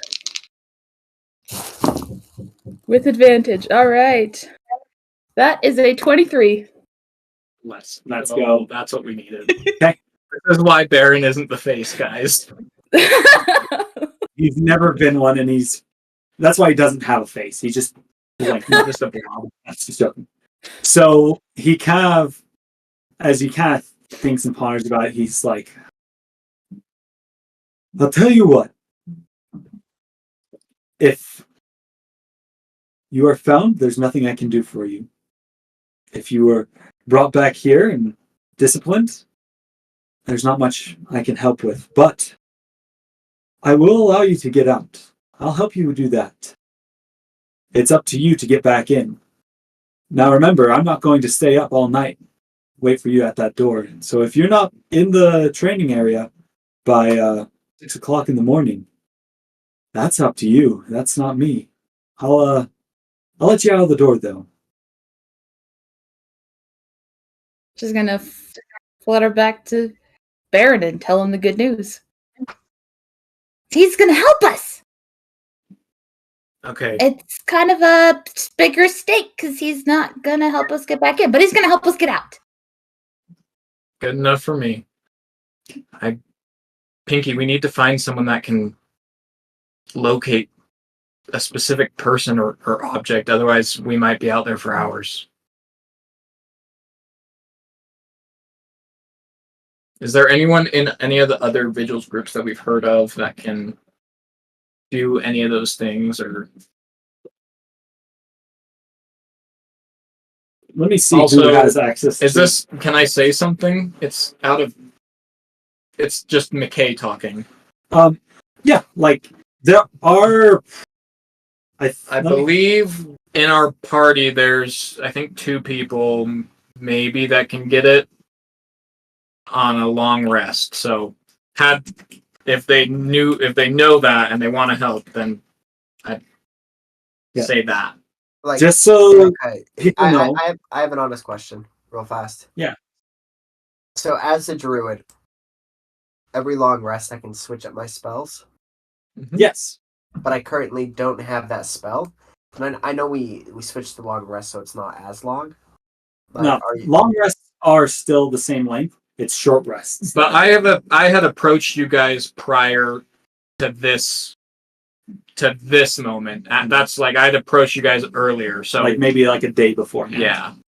So just so you know, it's a 2nd level spell for a locate object. And it's open to bard, cleric, druid, fighter, paladin, ranger, rogue, wizard. So if you have 2nd level spells, you have access to this spell. So I'll be right back. I don't know if sorcerer has it though. Nope, only divine soul sorcerer. I'm sorry. So- I cannot help you. Okay. I'm Let me check. curious. Is there some kind of a... I know that the Vigil are like the good guys, but like among the Vigils, is there like a thieves...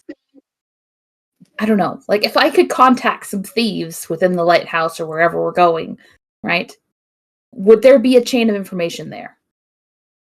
Or is it just the Vigils are all one thing? Just curious. I need you to do an investigation check Okay. for information. Let's hope I roll high. That is a natural 1. All right, you look for some sort of signs. You even think to use your thieves' cant ability to be able to look for maybe hidden messages left by people who come from similar backgrounds. You're not able to find anything as of yet. All right. Okay. Well, Yes, Tori?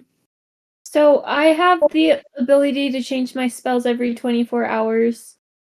Mhm. But like if they're doing this secretively, then I wouldn't know, so I probably couldn't help, right? well, I had asked. Sorry, I don't know if you heard this. I had asked like a day or two prior if anyone has a way of locating a person or a specific object. Uh, I could have answered that I have like the ability to do that if I know in advance. So that's not one that she keeps Sure. ready like quickly. Okay. Then I would have, if you had mentioned this like at some point, then I would have asked you to get that spell ready. Nicely? Ooh. Hey, can you? Would you be willing to help me?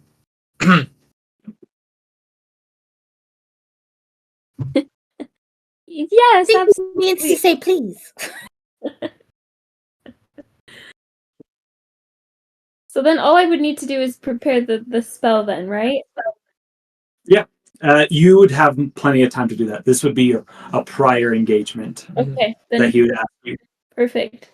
As long as Barren acts nicely, I don't think that Adelaide would have any problem assisting. He didn't ask not nicely. Exactly. That's So- nicely for Barren. He's you gotta understand where he's coming from, or like where people, their tone, who they are. Seems Okay. like he's trying his best. So then, that night, I'll pull Ren aside. Actually, I'll pull Ren, Adelaide, and Pinky aside. Mhm. Okay. So the dentist guy, he's gonna help us get out and maybe help us get back in if we're fast enough. I know I haven't really explained a whole lot, but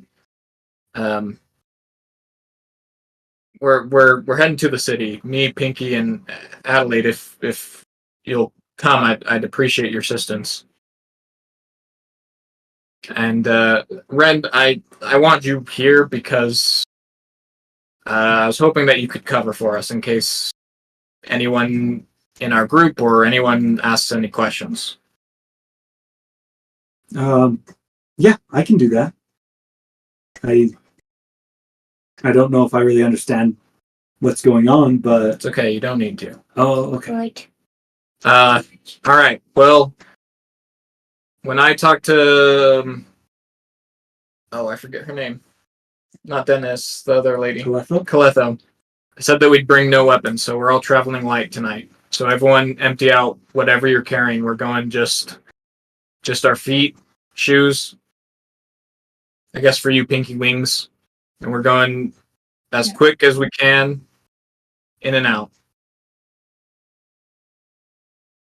They're not technically weapons, so Piggy's gonna bring her juggling balls. Just for fun. You can definitely bring the juggling balls. So I'd even ask, like, Adelaide, it's probably best if you don't bring your armor. And I'll also take off my armor and go, we're going as light as possible. Just in normal traveling clothes. Pretty much, yep. Cool. But these are my under armor travel clothes that I have currently. Should I change into other clothes that wouldn't be so unfortunate to wear out in public? Maybe. Do we have time for me to stop back by the barracks so that I could change? Are you gonna stand out with what you're changing into? A little bit more elegantly. Well, I mean, what time did you approach them about? I imagine I'd approach them a little bit before we were gonna go out. So I imagine that we should have a little time, not like a lot, but Probably about 30 minutes. Yeah. Here's the question: do you think Adelaide can change in 30 minutes? Absolutely. And that's up to you, Tori. I think she could. She knows Okay. exactly what outfit she's thinking of. Like, Oh, perfect. one picked out. She's prepared then. She is. And I was thinking, Pablo. I think you. Sorry, go ahead. No worries. Pablo will, as he kind of sees you guys whispering and talking about leaving, he's like, Havana party? You want me to come? Sorry, Pablo, you're gonna have to sit this one out. He looks defeated. You would I know on this mission, Pablo. I have no doubt about it. What was that, Tori? Oh, sorry. I said you would have done excellently on this mission, Pablo. I have no doubt about it. Funapar, thanks. I appreciate that. And then he kind of doesn't really know what to do with himself, and he kind of just walks towards the barracks. What was facing? I was just saying, I know Opal wouldn't be near. She was researching and stuff like that, but would she be able to see if she was moving towards the dorms or whatever they're called? The Barren. getting together or planning something? It's okay if you say no, it's fine. I feel like if you stayed late into the night, like it's probably around this time, close to 9, when this is kind of happening. So it's past dark. That's kind of the time that you feel like you'd be heading back towards the dorms. Then that's the time that you're heading back towards the dorms. But I think so. I would just I would Does- not go say that.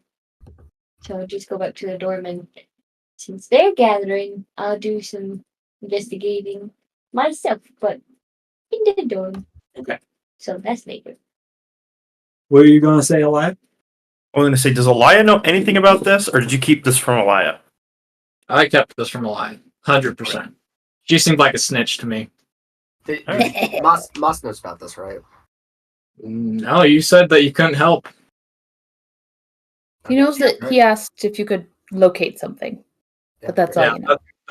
that you would know that, but then all this would be private conversations, probably mostly individually, until kind of just this last kind of group of like, okay, we're getting ready to head out. Sounds good then. Yep. They knows that this is against the rules.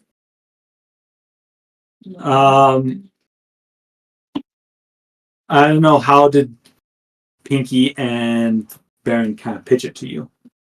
Because you know what you know. I would, because Barren just asked if anyone had the ability to locate things, and then he asked would I be willing to help, and now she's meeting them, and they're saying that so and so is going to let them out, but not back in. So I said they'd let us back in If we were quick enough. if we're quick enough. I'm okay. So I'm gonna say that maybe Adelaide doesn't fully comprehend that this is breaking the rules. She thinks that we got a special exception, and she's being helpful. We did get a special exception. And you know it's Dennis who's opening up the door, so you assume that this is some sort of night training going on. Gotcha. As Pablo and Ren head back towards the dorms, you all kind of look and are getting ready and stuff like that.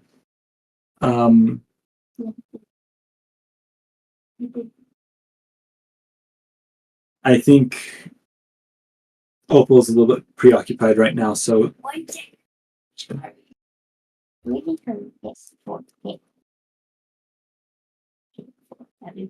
oh yeah, like jazz.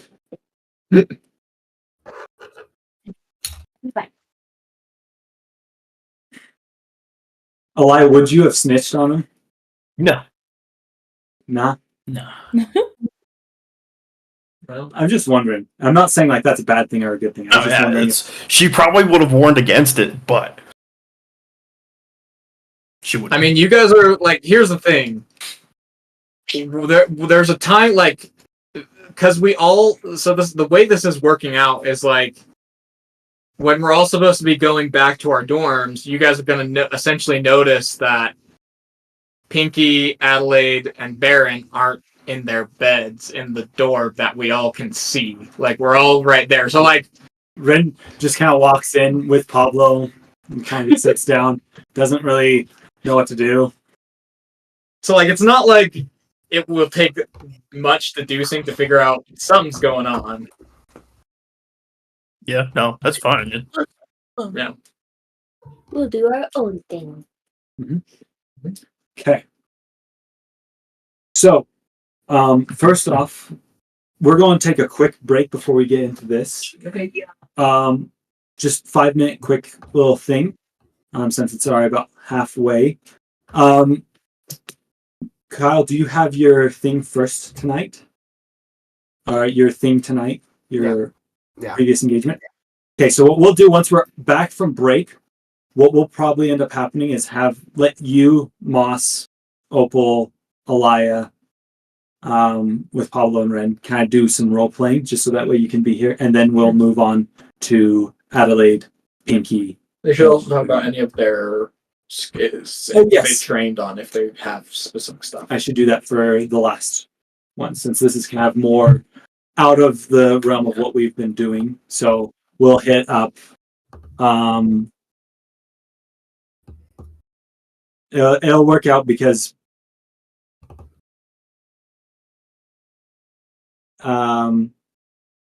both Adelaide and Moss and Alaya and Barren are together on what they were doing.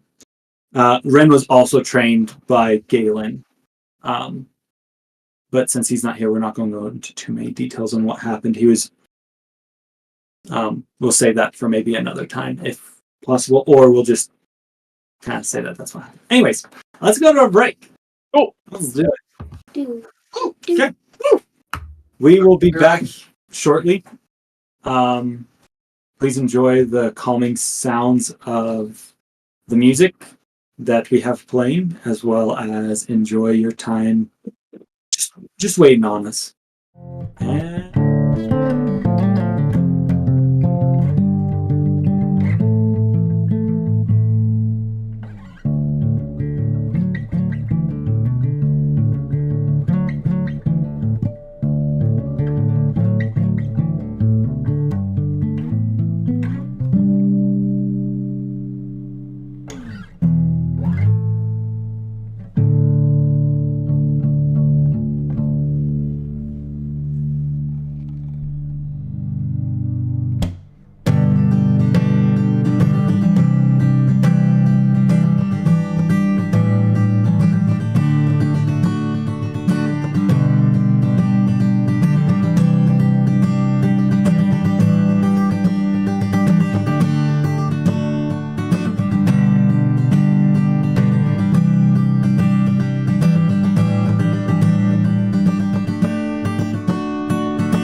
Yeah.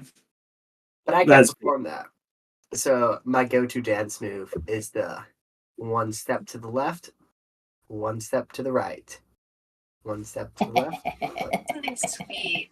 Do you want to get some cupcakes? Then you switch it up and you like double up on a side, so you're like left, right, left, right, right, left, right, right, left, left, right. You know, right, left, right, right.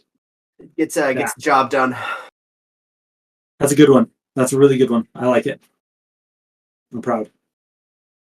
Well, I think we're all ready to jump back into it. Like I was saying, we're going to start off doing training. We're going to start with Moss and Adelaide for their training. So you both are actually called into the same training group. One morning, as you meet in the arena, and your teacher is going to be Cletho herself. As you and it's probably one of the larger groups of people, and you notice that most of them aren't necessarily like clad in armor, but there are a few just like you, Adelaide, who are like clerics, fighters that have armor and stuff like that. She says, "All right, listen up. You all have been given the assignment to learn how to not get hit as easily, in a sense, or to use your defenses for your advantage, whether you have some or you have none," as she kind of points towards like a guy at the front is like your archetypical wizard with the pointy hat. He's like, huh? Some of you have spells like mage armor and shield. Some of you have actual armor and shields. Some of you don't have either. That's okay. We're hopefully going to train you in this little stint on how to use what you have better. So I want you to break up.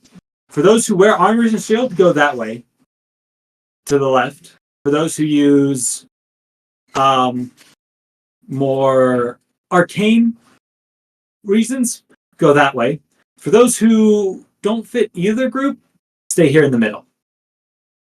Which way do you guys go? Yeah, Moss is gonna stay in the middle. Okay. Adelaide will head towards the armored section at the moment.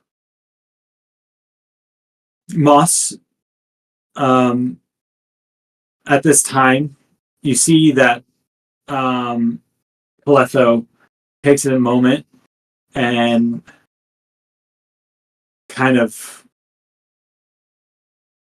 breathes in, and as she kind of breathes out, you see her form kind of separate into three.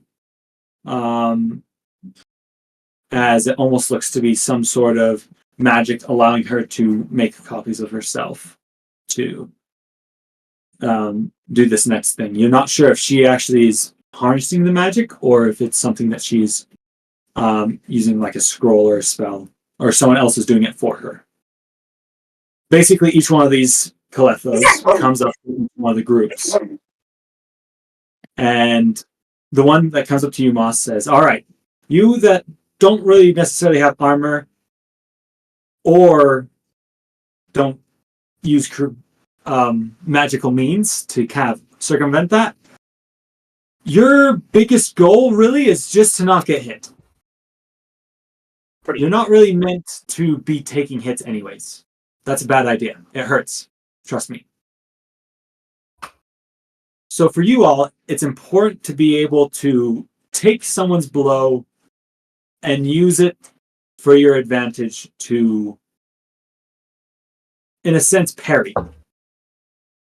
To not be able to be hit. So, are there any of you who would be willing to demonstrate this or be my helper by trying to hit me? Okay. Moss would look around. How many people are sort of in this circle or in this group? There's probably about 10 people. All right. Moss is just gonna like try to not make eye contact and try not to be seen. Yeah. I'm going to roll a d10. If it lands on a 10, she points at you. It was a 2. She points to what looks to be kind of a thinner man who is wearing kind of like the Shakespearean pants with like kind of the bonnets. He looks to be some sort of bard. He has a plume in his hat. He says, "You, come here." And he kind of looks at her. Oh, why, of course. And he walks up. He pulls out kind of a fancy skinny rapier. And while he looks like he's trying to show an air of confidence, he looks like he's utterly terrified. He is going to try to swing and hit Caletha. As he kind of comes up and swings, she doesn't even move because she realizes that he rolled an 8 plus like 2 or plus a 4, and that's not even close to her armor class. And so she's like, it just kind of dings off. He's like, a little bit more emphasis this time. Looks trying to cover up his embarrassment. He'll try again. With this one, he is able to get a little bit better purchase. And as he kind of comes with a thrust forward, she's going to use what looks to be kind of a hand axe at her side that she is going to whip out and kind of grab around the blade and then pull it to the side as he tries to attack, pinning the weapon kind of into the ground, making it to where it does not make contact with her. Says, that was a little bit better. You should probably practice that more if you plan on using it ever in a fight. This is kind of the idea that we're trying to go for. We're going for an idea of being able to redirect someone's attack with whatever means you have possible, whether it be your hands, whether it be your own weapon. The idea is to be able to block, and instead of trying to stop the hit, redirecting the hit so that it does not cause damage. With this, you spend the next couple weeks practicing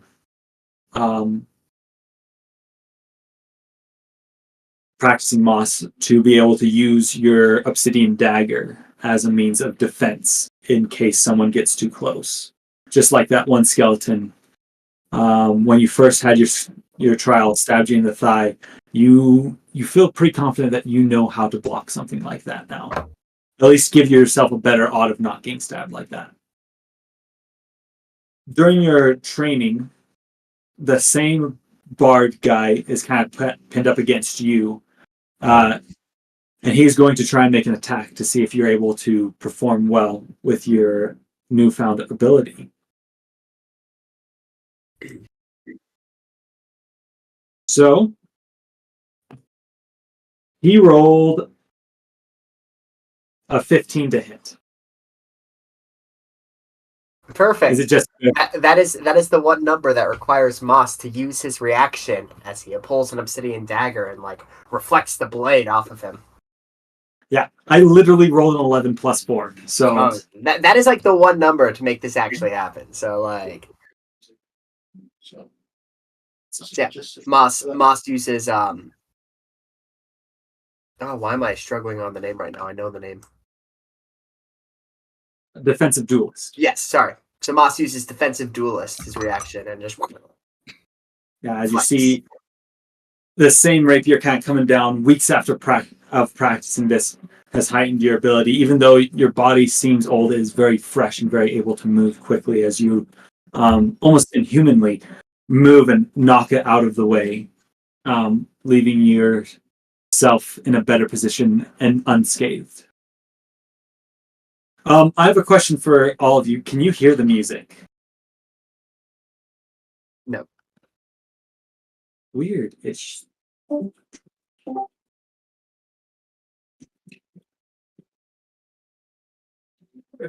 figure it out. Can you hear the music now? That is so weird. It says that's in there and should be playing. Let me see if it's muted. Sorry, guys. A little bit of technical difficulties.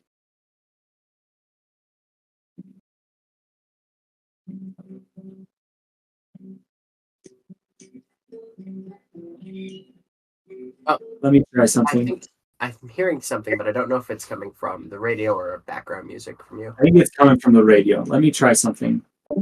I'm going to try to reload the app, and sometimes that's maybe usually the problem is I had it already loaded up, and so that way you can't hear music. I'm still trying to figure out how my soundboard thing works, so bear with me.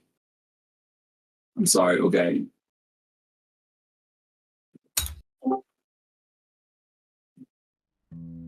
Let me know if you can hear that.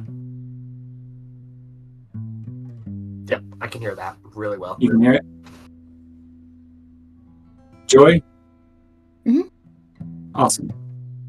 David, you can't hear it though? It's turned down really low, so you might have to go into the radio thing itself, click on it, and then turn up the volume to hear it. Okay, yeah, I got it. Awesome. All right.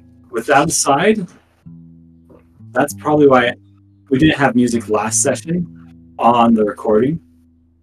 That's probably why. So, dang it. That's okay. Now we got music. All right. Tori, are you in a position to also do your training?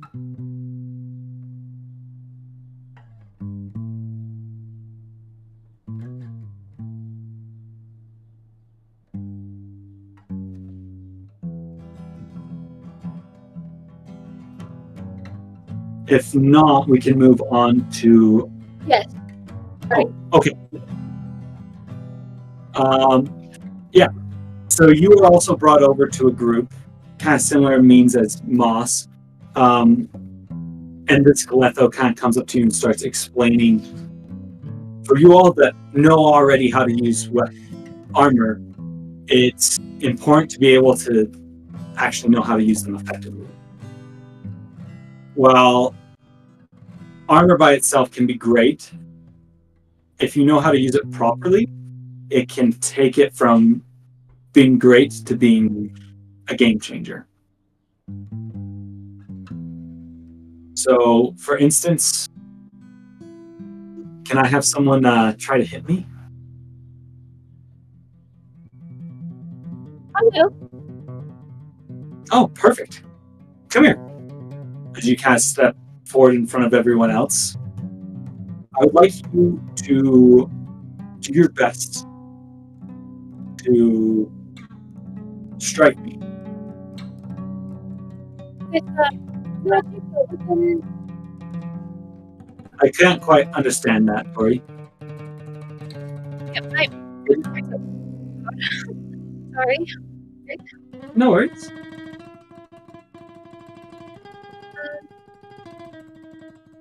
Can you hear me now? Kinda. It's still a little quiet. But we can do our best. Okay. If I That's good. talk like this, is that good? Yeah, that's great. Okay. I just asked, would you like me to use a weapon or magic? For this attack, let's use a weapon. Okay, she's going to take her great sword and take a swing. Or longsword, sorry.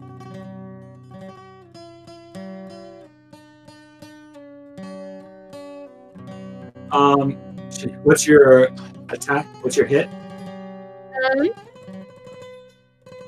Or what did you roll? I mean, A 9. Plus 9? 4, so that is a 13. A 16? 13. So, 13. So with a 13, as you kind of bring it down, and she doesn't even move. She doesn't even try to flinch. Your greatsword kind of comes down and hits her armor on one of her pauldrons, glancing off of it. And you can tell that right at kind of the last moment, she was able to move and place the blow of the blade to be in a position that would cause less damage. For those who are going to focus primarily on just heavy armor, she says, I'll help you learn how to use your armor effectively in order to take less damage. Now, what's your name? As she points back to you, Adelaide. Adelaide? Do you know any magic? I do. Perfect. I want you to cast a spell at me. One that would cause me to have to dodge or something along those sorts, as she grabs a shield kind of off of a weapon stand next to you. Okay. So then Adelaide is going to cast.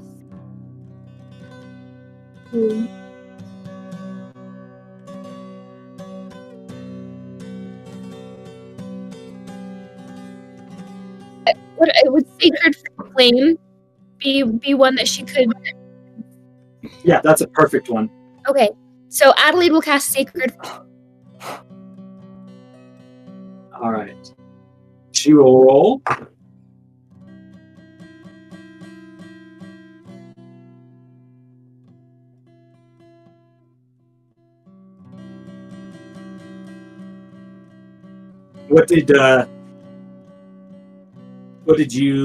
What's your save? The save is 12. 12? Right. She did not roll very good on her save. She's like trying to show how awesome it is. She rolled a 6 plus 2 plus her shield's AC, which is 2, so she only got 10. It's supposed to be kind of a cool moment as she kind of raises her shield and gets ready, and you cast Sacred Flame. The way Sacred Flame works is that instead of shooting a blast at someone, it's more along the lines of it just envelops someone, and they have to try to dodge out of the way. She wasn't prepared mentally to not see something kind of coming towards her, and you're actually able to get a pretty good hit on her. Roll for damage. Oh. 5. Okay. With that, she goes, wow. Actually, with that, the image of her vanishes as it takes damage. She kind of looks up. The original one kind of looks over there and is almost like, oh, wow, kind of stunned. And then kind of walks over and says, well, looks like you were able to destroy my major mirror image, but that's okay. What I was about to say, if it hadn't have been not as good as it should have been, is that it'll teach you basically how to use a shield better. I'll work on getting its replacement. Give me 1 second. Anyways, you kind of stand there like, oh wow. Good job, Adelaide. My apologies. Huh? Oh, my apologies. You will gain the Shieldmaster feat.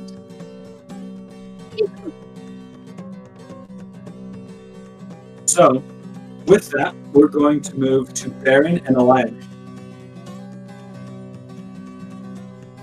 We're going to do Elise first. That's all right.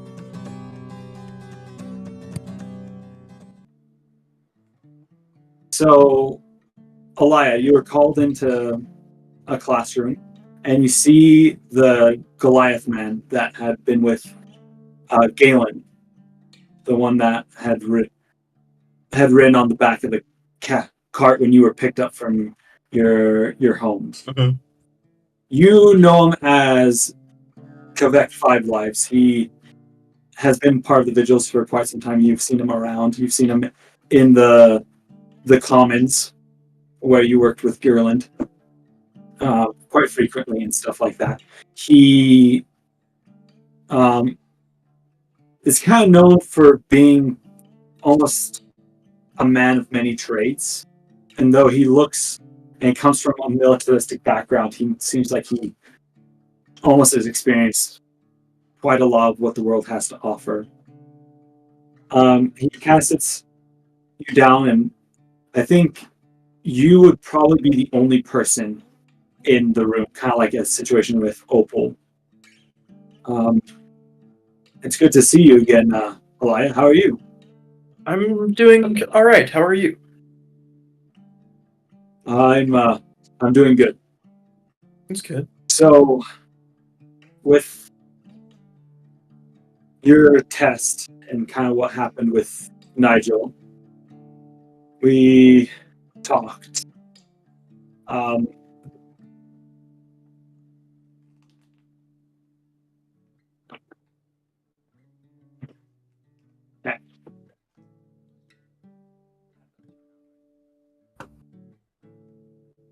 And we decided that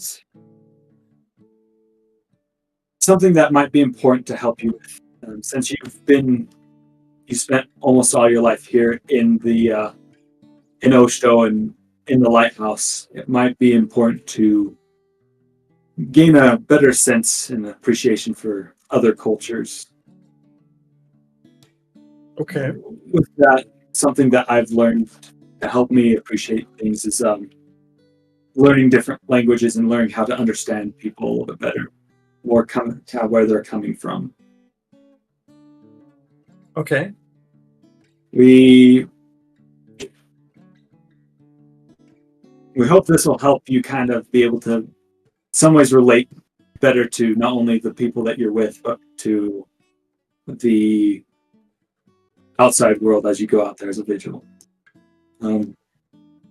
I've spent many of my years learning different languages and dialects, and so I kind of have a list here of the ones that I know.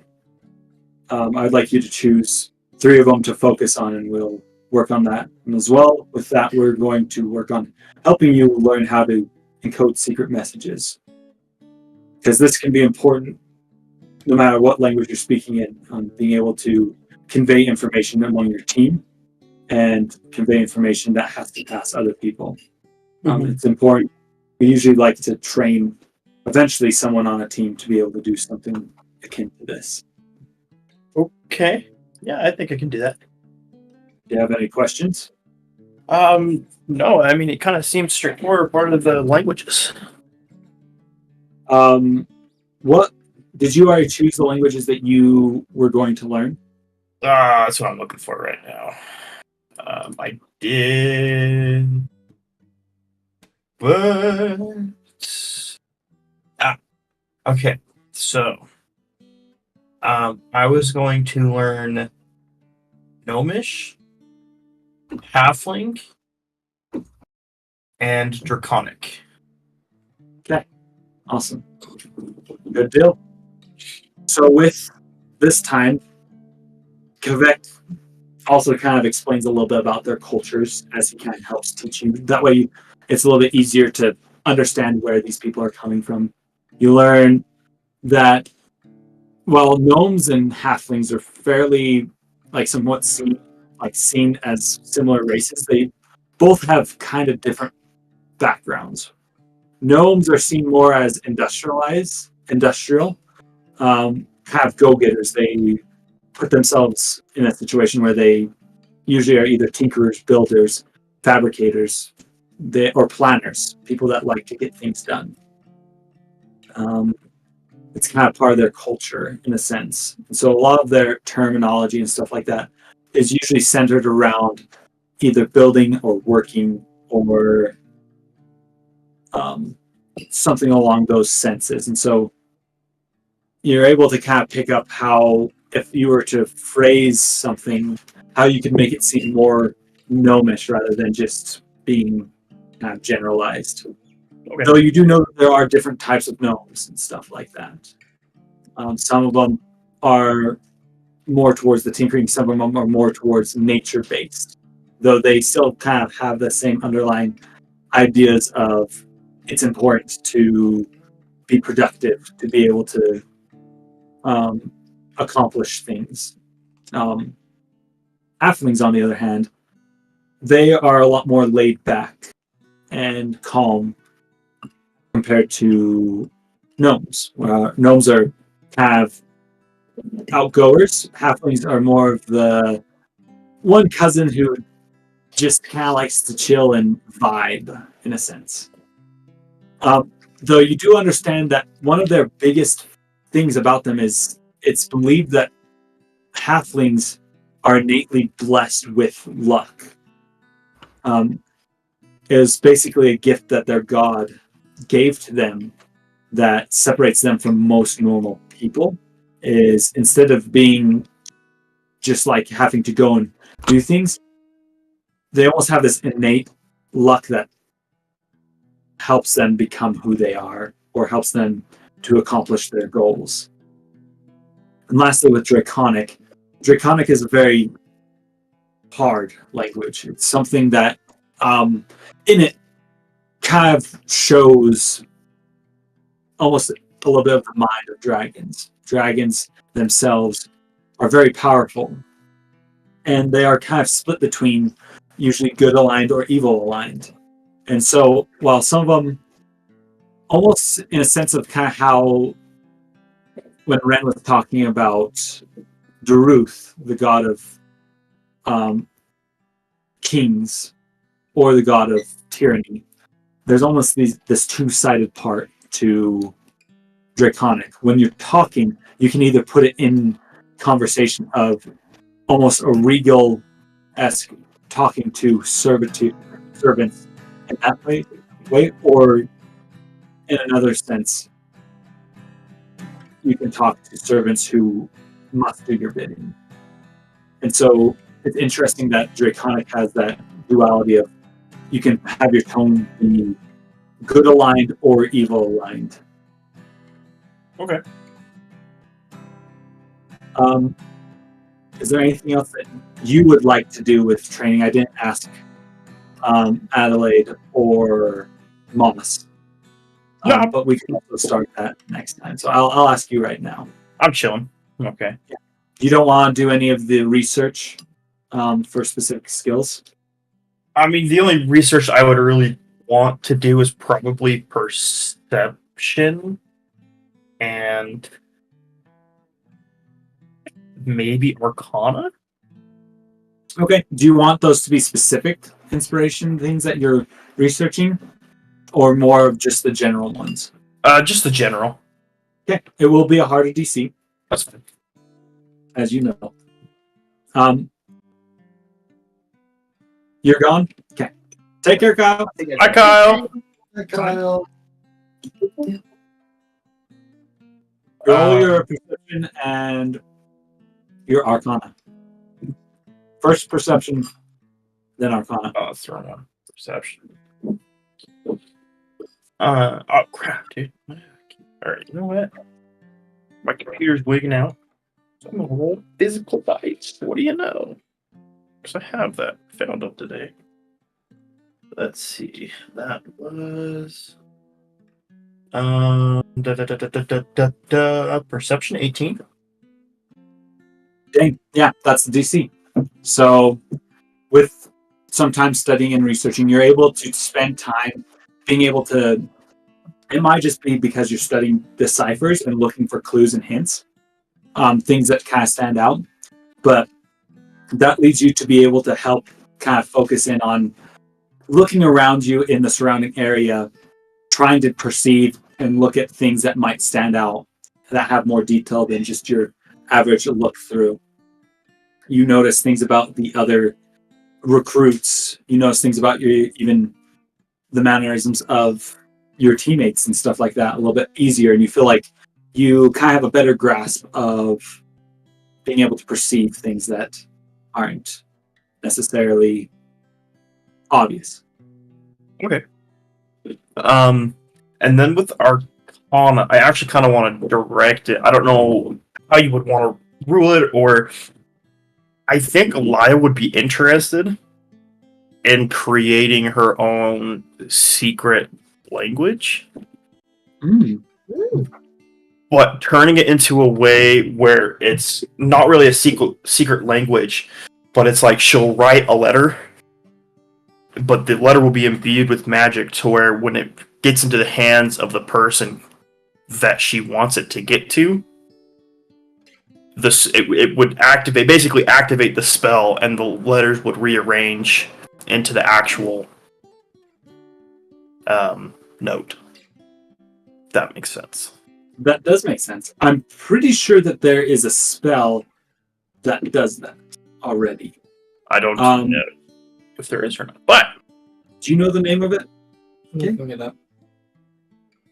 And if so, we can kind of base this around some things. I really like the idea, and we're going to work on this. We're going to work with this. all right. I just want to know if there is a spell, so that way I can. There is. I know there is. Let me see if I can find it. Is it illusory script? I think so. Yeah.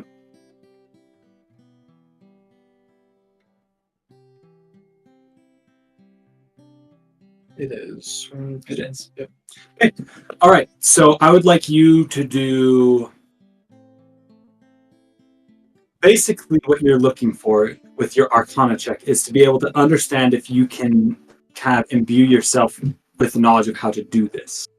Okay. If you're able to do this, I'll allow you to take this spell and have it be one that you have prepared, though the DC will be high. What it'll either do is if you get it, depending on how well you do, it may be something that you work towards with time. Mm-hmm. If you roll really well, it's something that you'll get right off the bat that you can get during this training. But it'll probably take a few times. What level is the spell? It's a first level spell. Oh, okay. So All right. it's one that is within your range. Here If we it go. wasn't within your range, then I would have kind of explained things a little differently. All right. Here we go. What's your DC? What'd you roll? I rolled a 23. So the DC to outright get it was a 25. Okay. So with a 23, you're well on your way to being able to understand how to do this and gaining the arcane knowledge, almost instilling it yourself through your sorceress ways, with being able to understand scrolls and things like that. You don't feel like, while you're not a wizard, it's not something that just comes super naturally to you. It takes time to be able to understand and kind of regain these things. And so I was thinking you'd have 5 points, and depending on how high you roll, depending on how many points you get, I'd say you got 3 of the 5 right now. All right. So you need 2 more points, and the DC for getting 2 is easier than getting 3. So Yeah. All right. Cool. cool, awesome, man. Is there anything else that you want to do? I think that's the That's 2 it. things that you can check. Yep. So awesome. With that, Barren, we're not going to do your training yet. We're going to do your thing first, if that's all right with you. Sure. So with you, Pinky, and Adelaide, you've met up in the hallway. It's about this time as you guys are about to head out, you see Opal walking down the hallway towards you. Okay. Opal, you see 3 of your friends standing. Are you outside the dorm, or are you? What time is it right now? It's 9 o'clock. So What it's time is curfew? curfew, like Yeah. lights out is at 10. It's usually like they want you in your dorms or heading to your dorms right now. Okay. Yeah. I mean, I imagine that we're heading, kind of getting out towards the door. I don't know what time Dennis asked us to meet him, or how he just said that he'd unlock it for us, essentially. Mhm. So, He would have said probably before curfew. curfew. Okay. We're probably on our way. You 30 minutes. you might be tipped off a little bit because Pinky is wearing black instead of her normal pink. Aaron, So if whatever extra clothes are in that area, he's also wearing something a little dark colored. Yeah. I know Adelaide has a special outfit, but I don't know if she's listening. She might be asleep. We'll continue on though. Yes. Anyway, let's kind of keep moving. I'll start to make bird call noises. Let's hear him. call my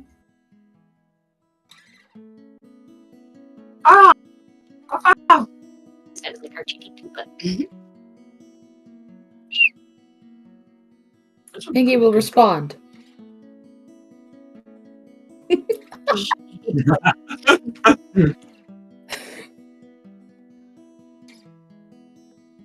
okay. I just didn't hear it, but okay. Oh. Would y'all I was over so- my way?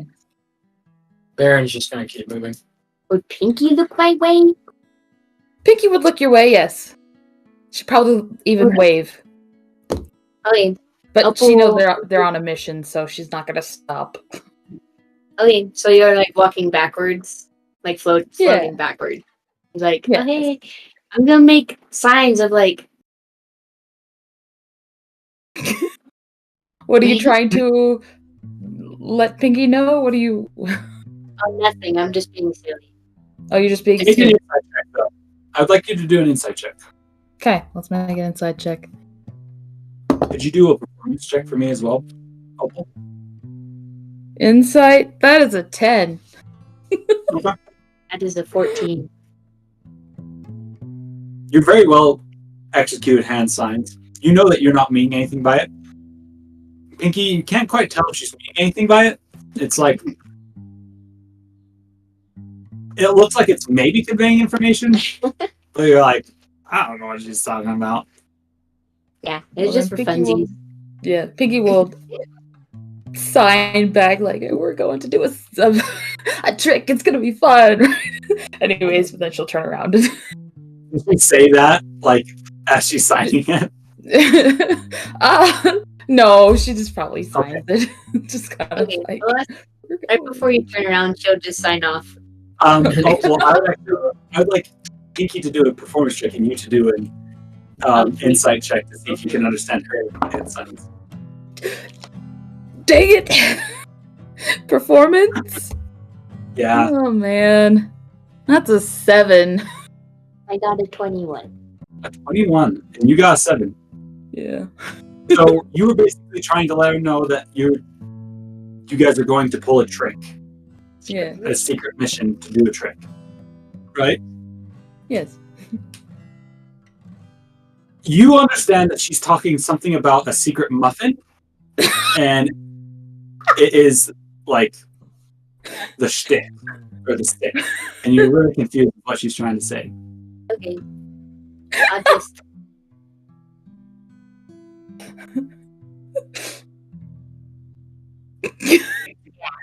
A sandwich. Num num. Yeah. Yeah. See you later. Okay. People will take that as understanding and she'll continue on. You both nod and like, good conversation. I mean, I really thought we got something there. That's moving. Now I'm really tempted to name this episode Secret Muffin. Operation Secret Muffin. Pretty awesome. Opal after that will go to her dorm and do her own research. Alright, We awesome. can get to that later. Perfect. With that, you all three head towards the door. Standing there is Dennis, who seems to be just kind of sitting there, content. His furbo features almost kind of looks sad from a hard days of training people and stuff like that. He looks pretty tired.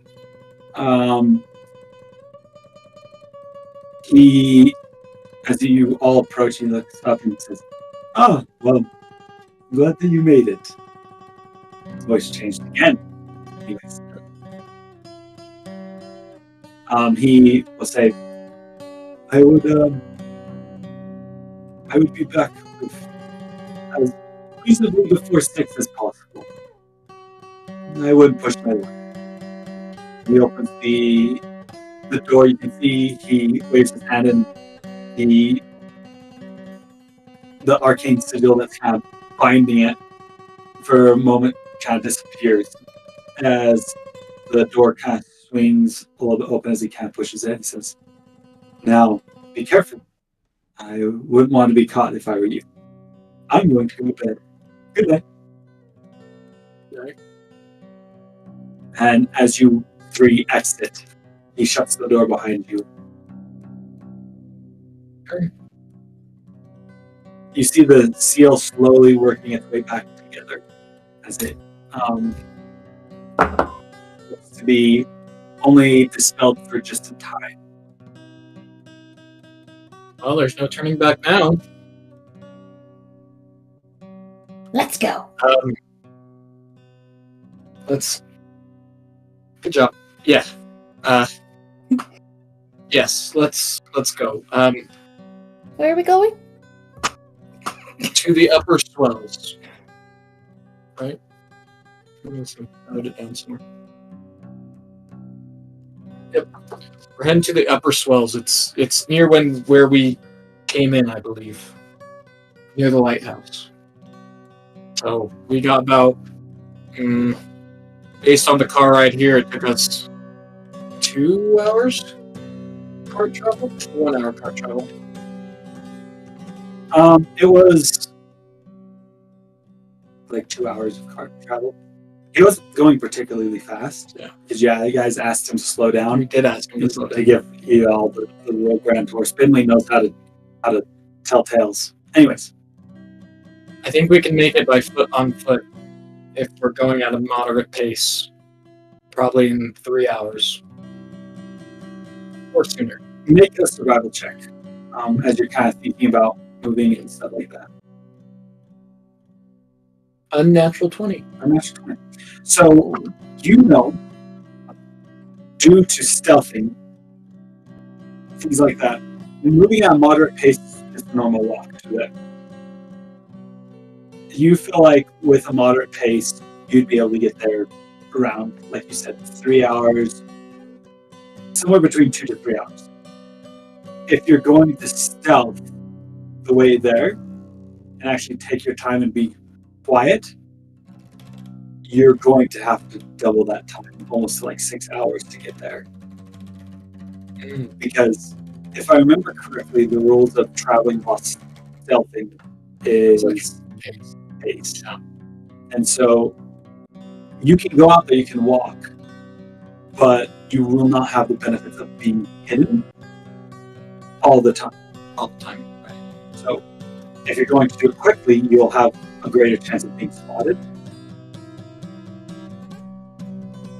Just so you know, this is what you're able to glean from your mind. Are there people actively watching for people? Or can we sneak away from the base, walk a normal pace, and then start sneaking when we get close to the... Yeah, that's what I would do. I think we go slow at first till we figure out our bearings, and then we pick up the pace a bit to more normal, and then we slow down once we get into the city and just see what it's like. Yeah, fair enough. I would like someone to do a history check for me, or nature check. Terrible at nature. I don't know if you're any better, Pinky. I can try it. History check? let's see. What was that, Tori? Sorry? A history check? Yes. I can do a history check. Why is that a +2? That should be 16? 16? Good to know. Were you still making one? Joy, were you going to make a check? Yeah. Let's see. That's a 13. So. Was that nature or history? They're both the same. Let's go nature, because I don't think Pinky would know much history. Yeah, no worries. It just basically changes what you are focusing on Right.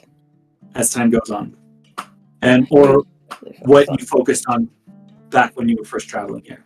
So you would notice, you'd remember, Pinky, when you're traveling here, there's almost kind of two separate sides to the kind of this little this portion of the island that this crater's sitting on, raised up above. While it's very circular in fashion, to the west and the south lies the towns of Mangrove and the Lower West. But to the north and east lies the Lighthouse with the Upper Swells, more in that direction. And then in the middle is where the small town of Waterside by the reservoir sits. Mhm. Mostly to the northwest and the southeast is just farmland. So depending on how you want to go about it, you know that there'll be probably there's not a lot of, that's basically what you get with a nature check and stuff like that. You're like, oh, I remember this. With your check, Tori, or with your check, Adelaide, I should say, you're able to remember as you were coming here that a lot of the farms weren't necessarily like thick crops. They were fairly small. And you notice that the town's probably, now thinking back to it, would have probably kept good shelter from being line of sight. You can hide behind buildings, but there is a chance of more people and more things being able to spot you there. So that's kind of the choice that you all have to kind of weigh, is whether it's better to try to take more cover among kind of the buildings. And while there is still farm ground between each of the cities, there will be more cover in the sense of like that. Whereas if you go through the farmland, it'll probably be more spaces where you're running through the open, but there's less people to spot you. Mm-hmm. I would probably share that with the group.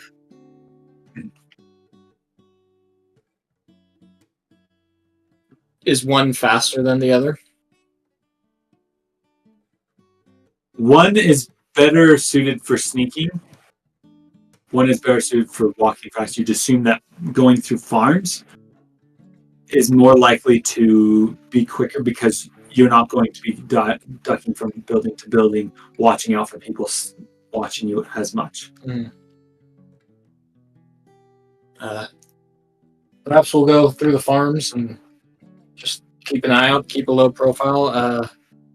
I always forget her name, the trainer lady. Caletho mentioned that there was something potentially out here. If we see it, since none of us have any weapons, just we'll either try to stay hidden or run away from it. Don't bother with trying to engage in it.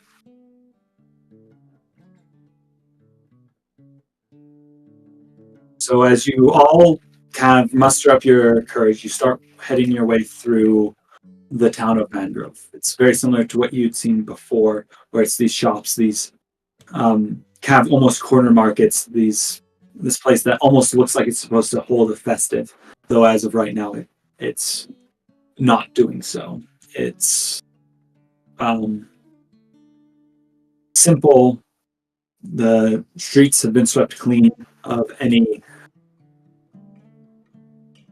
debris that would have been left by parties and festivals and such. And you notice that most of the houses have lights off. Some of them are on. How would you like to travel through this portion of it while you're in Mangrove? Does it look like there's other people walking around?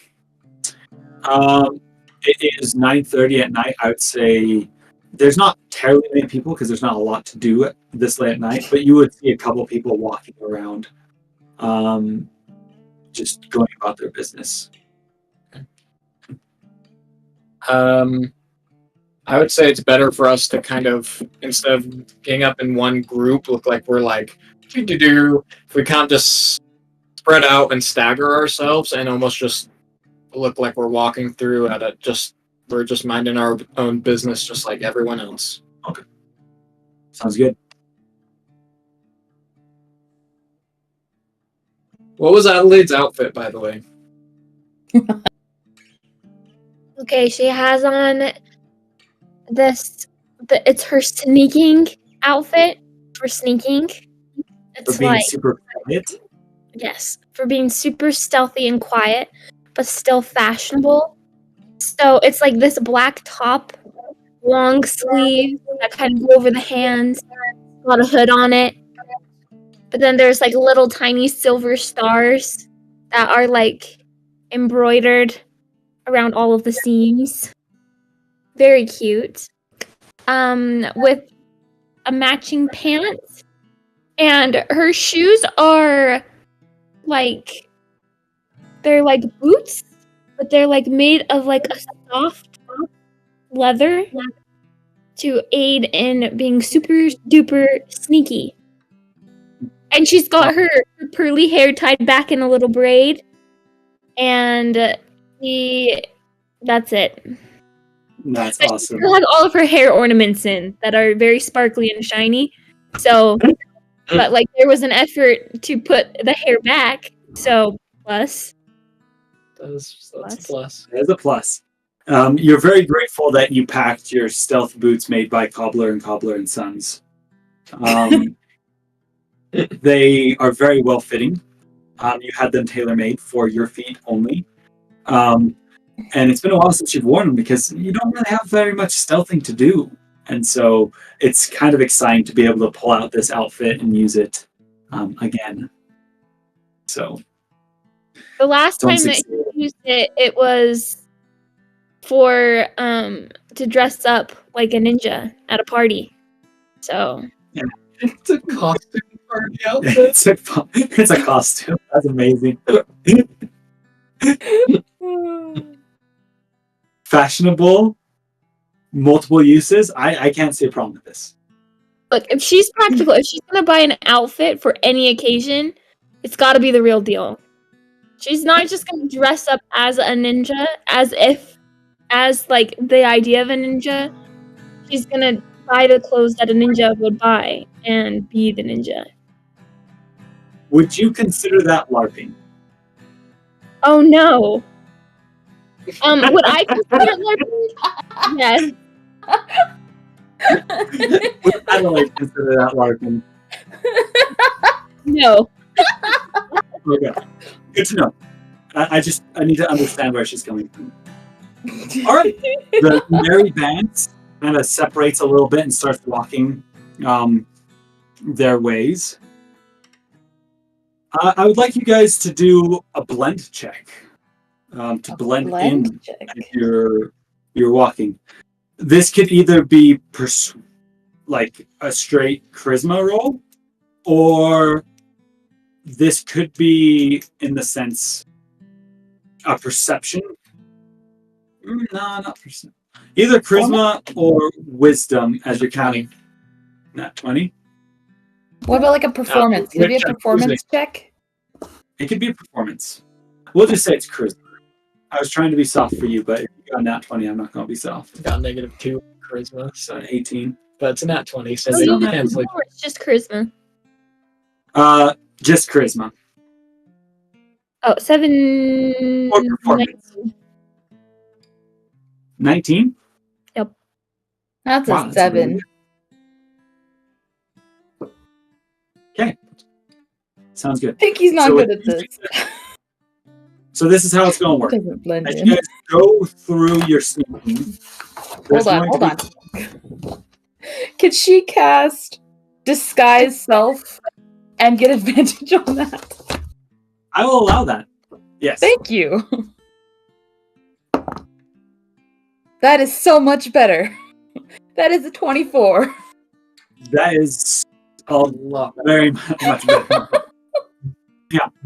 So as you start to go and you realize that even though you're wearing black, you still have bright pink skin and bright pink eyes and bright pink wings. It might be better to, do a little bit more covering up. And so, what form do you change yourself into? I would probably think back to the first person I saw just walking around the street, and I will change myself into that person. Okay.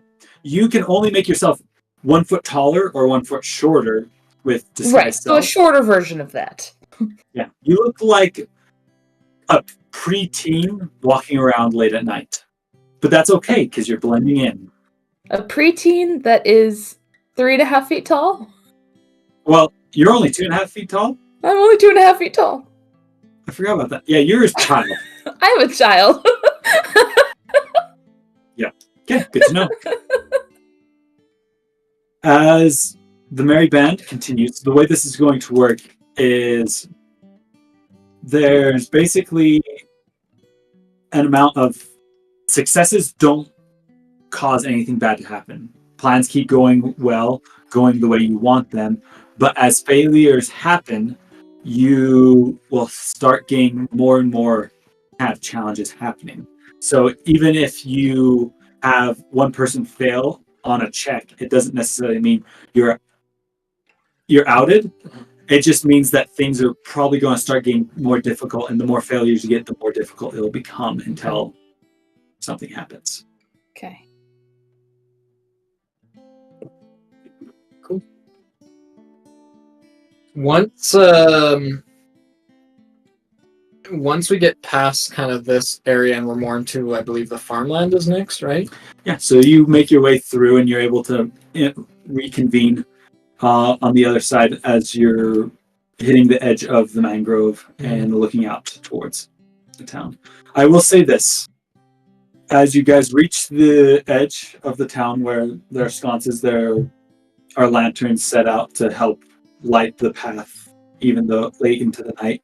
You get to the farmland and it is pitch dark out there. It looks like there's a sun overcast and the moon is hidden behind clouds. So, But the trail is lit? The trail is not lit. Oh, the trail is not lit. Everything, as you look out there, dark.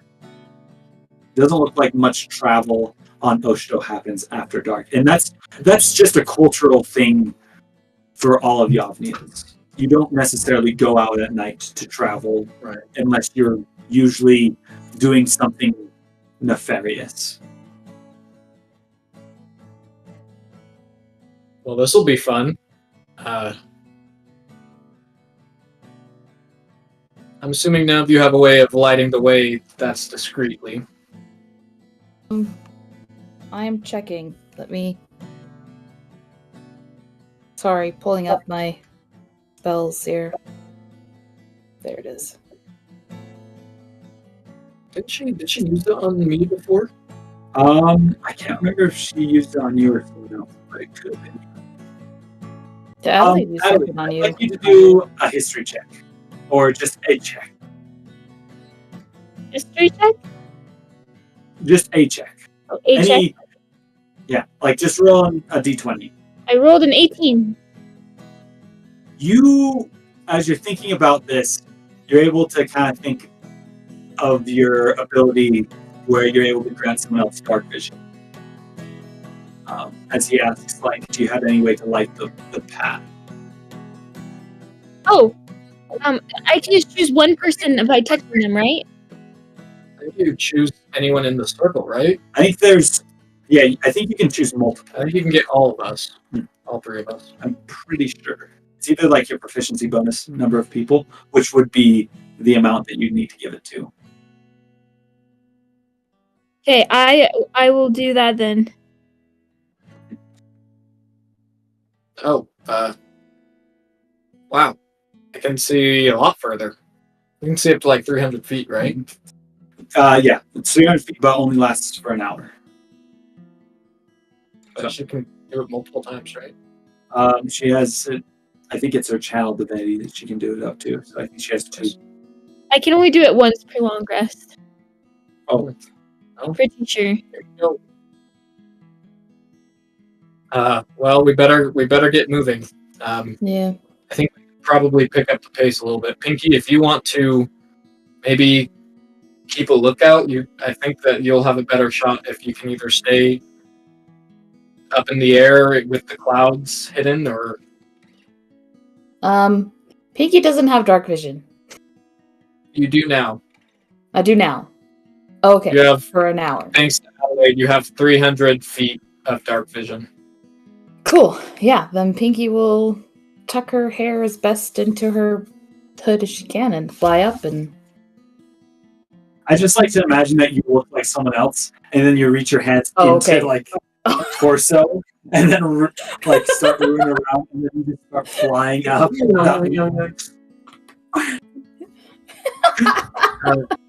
Adelaide, how long does this vision last?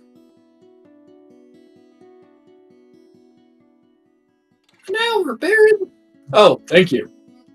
Yeah, it's an hour, Barren.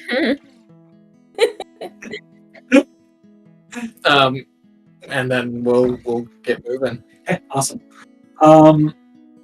You're just straight booking it, right?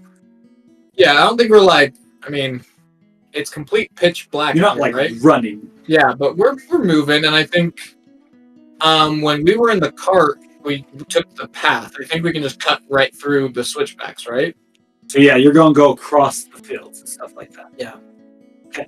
So fields, while they are flat, they are growing plants, and they are usually have ruts in them and stuff like that. So it's not as easy travel as just on the road, Oh, if that makes sense. Like you're for one, you're going to have to go up and down yeah. the terraces. The terraces themselves are usually like close to like 6 feet tall, which aren't bad. And then like with ruts in the fields themselves, it's not like sure footing. So I'm just warning you, if you do, you can do that, and it'll probably give you a better chance of not being like spotted or seen, because there's not necessarily very many people running out through the fields. Yeah. But Since it won't be as easy. Since it's completely dark and we don't have any light on us, like we're literally just seeing in the dark, I think it's actually probably pretty safe to stick on the road but close to the field in case we need to like jump into the field. Awesome.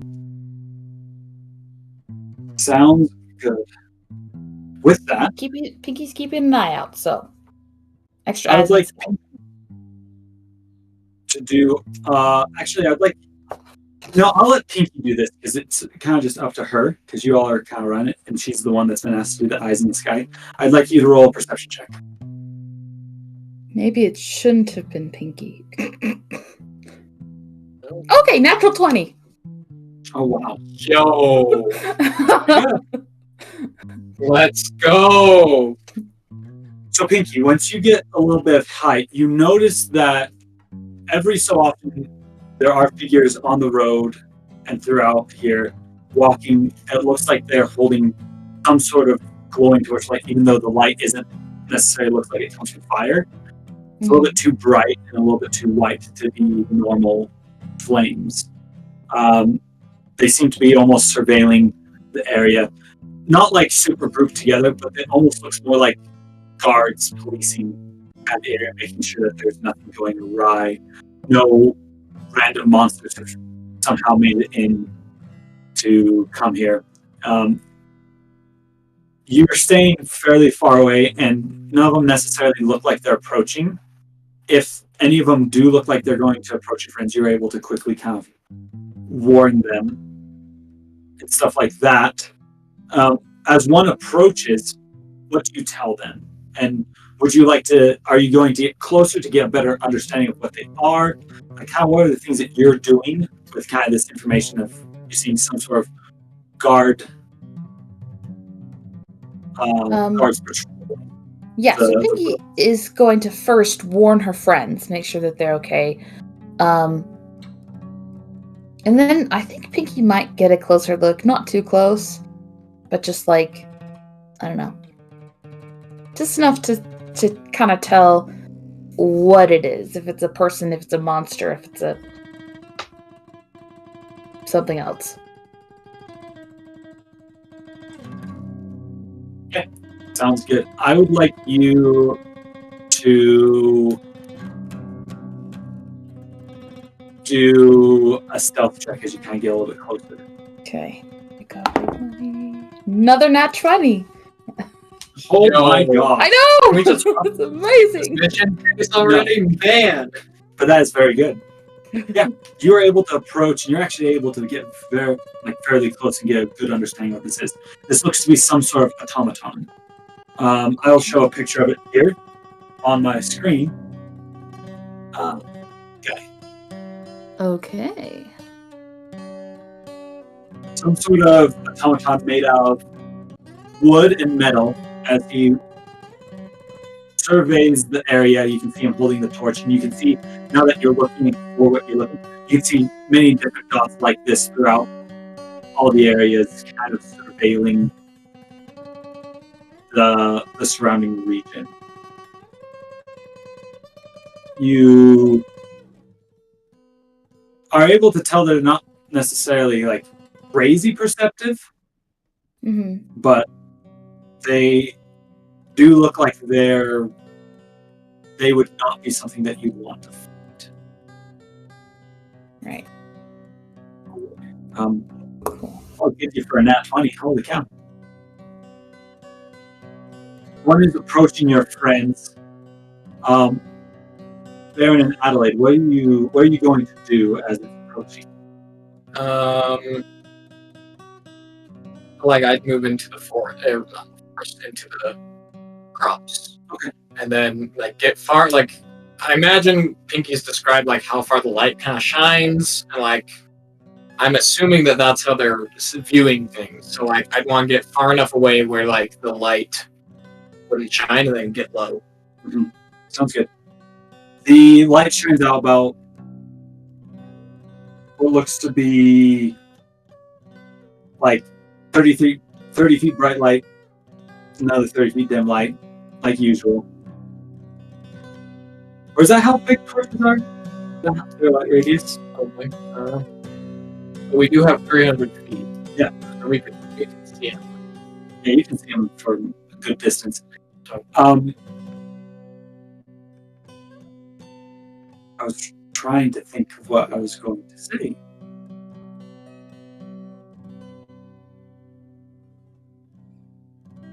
Yeah, so how far off path are you getting?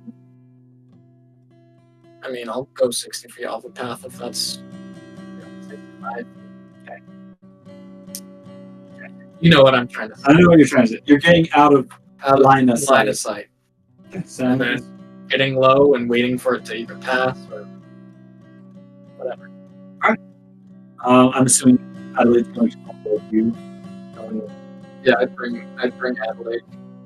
You both leave, head out among the field. And as it passes slowly, you guys continue forward, moving ever closer.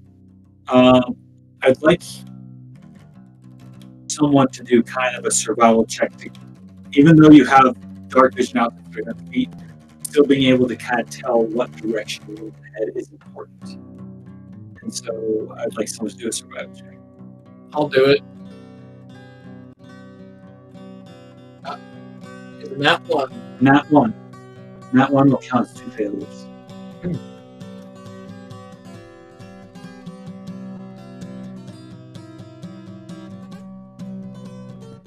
So, to kind of explain what's happening, Pinky, you're able to kind of help spot when creatures are coming.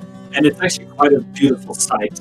These automatons with these bright lights, almost from where you're looking down towards the dark landscape, seeing these lights moving on them, almost like stars. In some ways, it's kind of magical, and the light that casts upon the fields around them are almost kind of like halos of some sort of divine being that you've never seen before. It's somewhat mesmerizing, but you're able to kind of help your friends know when they're coming, when they're not, by keeping a lookout. And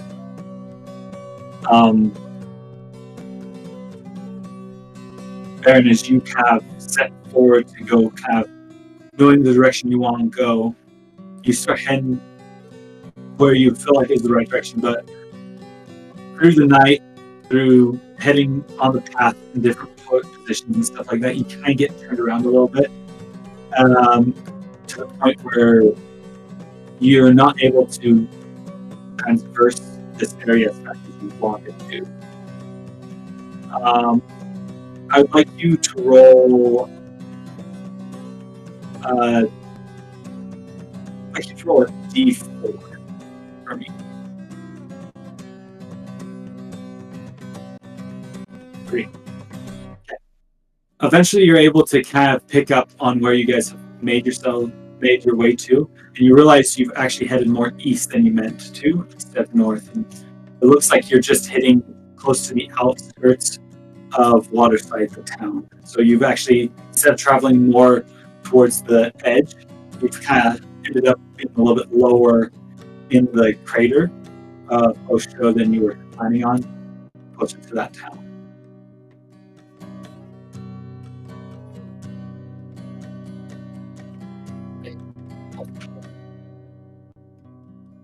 I'm still gonna try and get to the Upper Swells. Sounds good.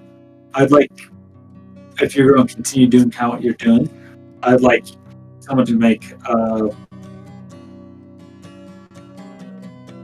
a survival check and someone to make a perception check. Probably Pinky and Barren again, or if Adelaide would like to do a survival check or one of them, that would work as well. And this is just to kind of see how this next stint will go as you travel, kind of being misdirected to see if you can get to the Upper Swells this time. Does that make sense? Okay. Yes. What am I Does rolling? Tori want to roll, or I will roll? Tori? What am I rolling? Am I rolling something? Yeah. Okay. What am I rolling? Perception? Or would you like to do perception or survival? I think perception and survival are the same, so. Okay. I rolled a 13. Sounds good. That's a 7. Okay. Sounds good.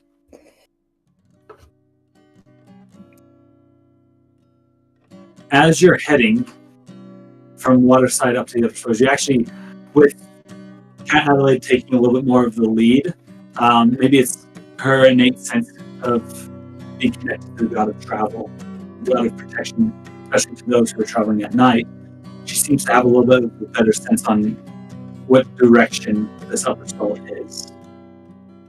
Pinky, though, as time kind of gets passing, it becomes pretty repetitive calling out each of these automatons. There is one instance where the automaton gets fairly close to your friends. It's about 300 feet out where you guys can see it. It's fairly obvious to see. But what are you guys going to do? Are you going to... We're no longer in the fields anymore? Yeah, right. Well, right here you're on... I was assuming you're skirting along the fields and the waterside town. Oh, okay. So you can either choose to head into the fields or head into the town to try to...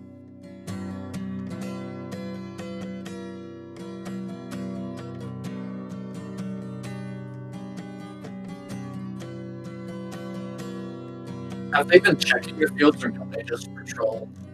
You would notice sometimes they would stop and almost like kind of survey out and stuff like that. But you also, now that you've like taken time, you see some of them that every once in a while pass through the town as well. So Yeah. either or, there might be some that pass through. I feel like it's better to do the fields, because I know that there's higher things. If I get low, it's less likely to be seen, especially if I'm, 65 feet out or so. All right. As you guys kind of get out and get low, just because of kind of how things are going, something almost seems to be setting this one off. Maybe it was able to kind of glance you from the shadows while you're kind of close to the town. I would like you guys to do stealth checks. Is this all of us, or just me and Adelaide? All of you. That's going to be a 6. Good to know. 21. Oh, sorry. What was that, Tori? Sorry, 16. Good to know. All right. With that, you get a really close encounter, Barren, as it almost seems to be heading your direction. You don't realize it, but luckily enough for you, your friends are able to just pull you right out of the line of sight in time, and you're able to continue forward, letting it past. Thanks. Pinky, you've been doing a good job at keeping an eye out for them. and Adelaide that it's always nice to have the company.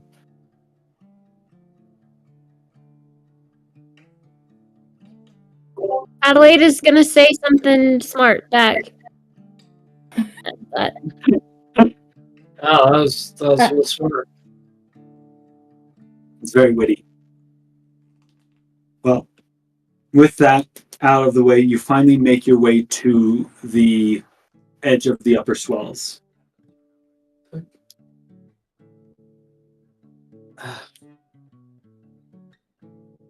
Adelaide, I think now is probably the best time to try and use your spell that can. You said it could locate an object. yes, as long as it's an object that I'm somewhat familiar with. If I were to describe an object, do you think that would be enough? Well, let's see.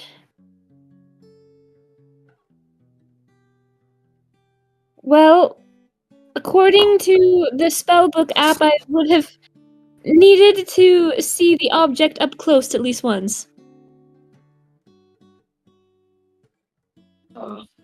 Um,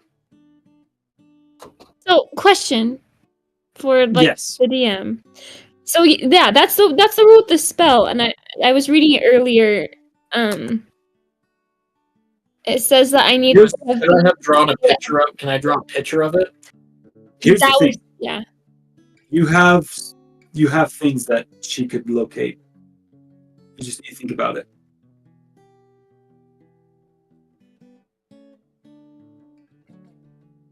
I would like you to do a history check. Okay. Barren. It's, history 11. 11.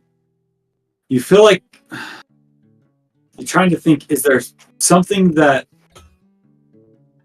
Adelaide might have seen that now your sister has?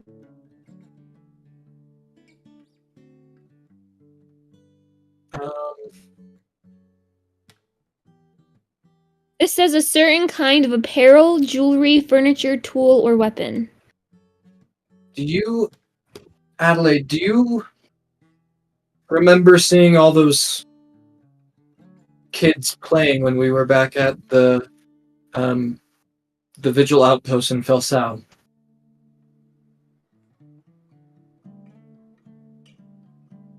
Yes. I don't know if you caught it. We'll kind of bend down in the dirt because I'm imagining we're like kind of on the outskirts. Just Yeah. barely. Well, one of the kids was holding this, and I'll start drawing. It's an owl bear, and it's missing one of its eyes. It's been re-sewn with what looks to be a button, a red one, and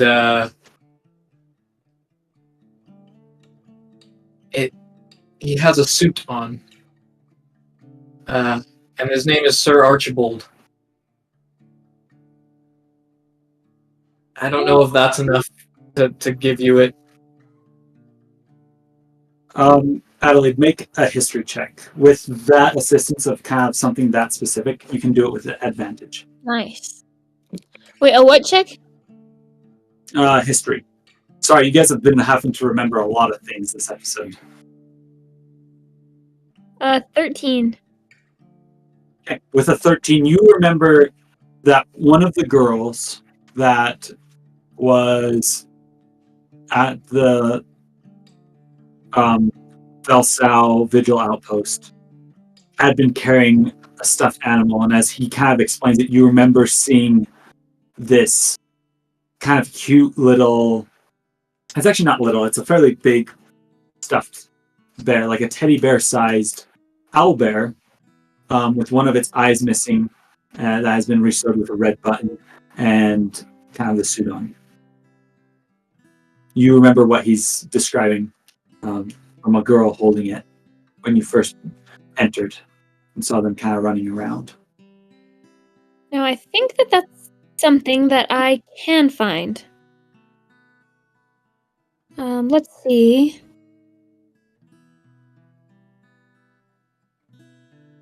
So, all right. So I'll cast locate object. And am I able to locate it within 1,000 feet of us? So I will explain. The Upper Swells is bigger than just 1,000 feet. Yeah. Let me just check something. As of right now, you can't.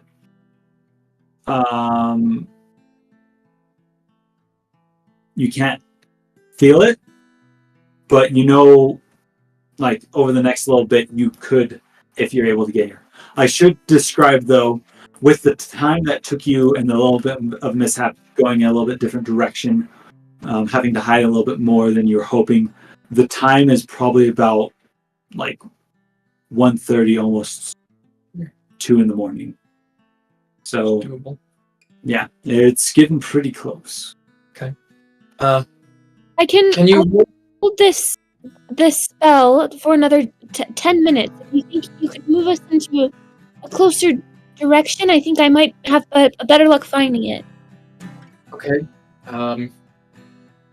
Well, then let's just keep moving through the city then.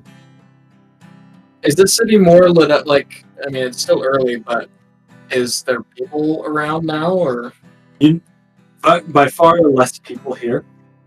I think it's just the time of day, and it's like I said, culturally not appropriate to like go out at night. Just because the connection between the darkness to Vena, the god of loss and of darkness. She is venerated as being as one of the betrayers, someone that is very evil, and so it's believed that kind of this time, especially between 12 o'clock and like 3 o'clock in the morning, it's kind of known as like the witching hour. And that's why it is considered probably one of the most dangerous times to be outside. Now, you do know that Oshto probably has a lot of defenses and is very safe, but compared to other places in Yavna, it's still taboo to go out during this time. Mm-hmm. So you don't see anyone. Okay. Let's just move through the streets and see if you can pick up anything, Adelaide. And Pinky, if you'll just keep an eye out, like you've been doing a great job. Oh, this is kind of like I don't know, McKay, but you're kind of using a different tone now. Like, is that something that I'm like, or is that like something like for your character? I am also kind of sick tonight, but maybe he is using a slightly different tone just because this is something a little bit more important to him. Okay, I'll just take note of that. Usually you just tell people what to do, and so Adelaide's just noticing that there's like a little bit more like care here. I think you would notice that. All right. Well, with this last little stint to try to find the location of Archibald the Owlbear, I need someone to do a perception and someone to do a survival. I'll do a perception check if someone will do a survival.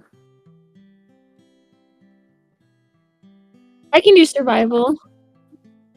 Awesome, because Pinky's is really bad. 11. 11. Okay. Rolled an. Oh wait! I actually can't tell if this is a 6 or 9. It's a 6. I rolled an 8. Okay. Sounds good. As time goes on, you guys move quickly.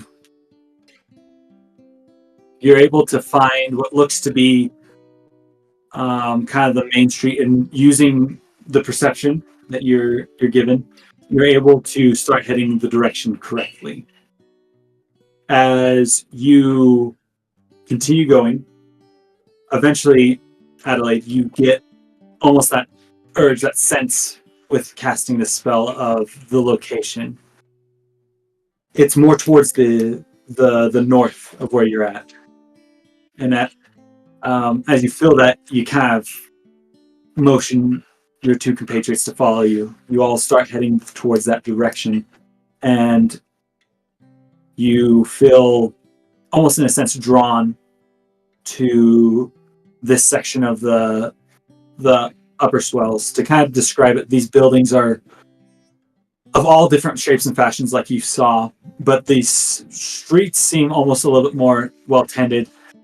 It's more supposed to feel, in a sense, residential, where people kind of live here, just normal lives, normal houses, normal neighborhoods, and stuff like that.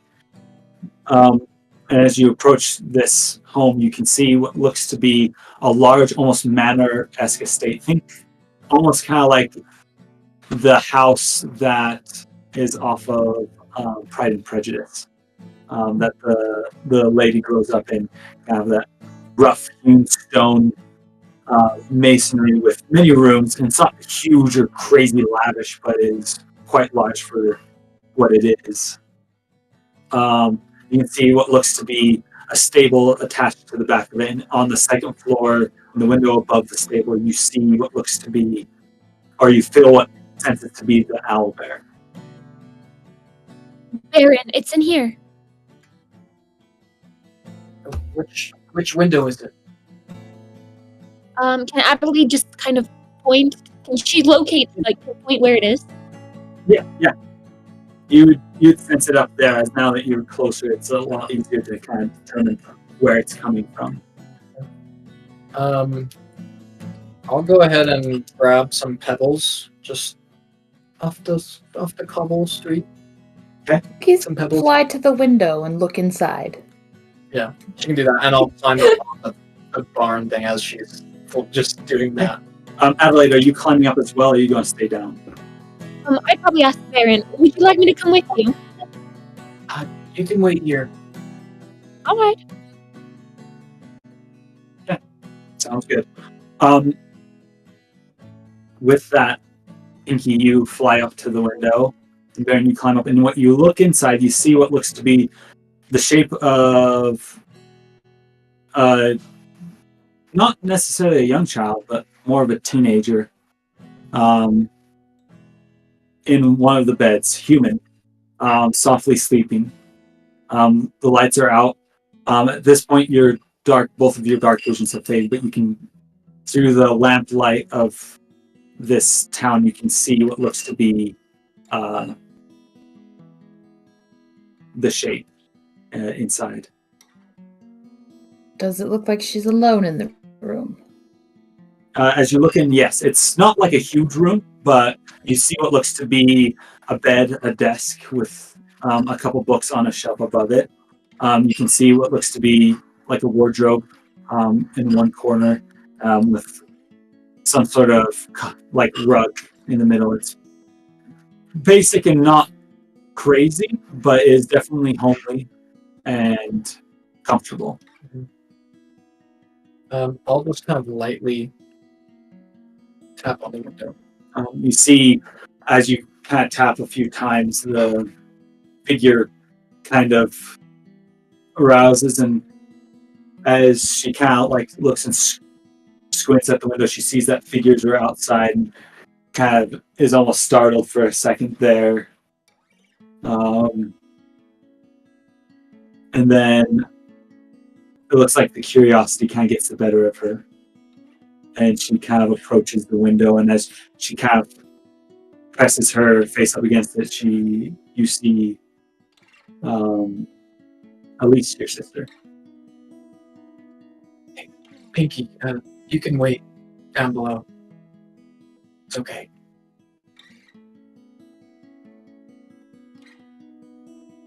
Doesn't have to. Pinky, you would notice a girl that's in some ways very similar to Barren, but instead of having like a face that looks like someone that you'd want to punch, it's like you would take the fine, like Barren's not necessarily an ugly guy, he's just more rough around the edges, and if you were to take him And if he were to be more cleaned up and more presentable, he would actually look fairly noble in a sense.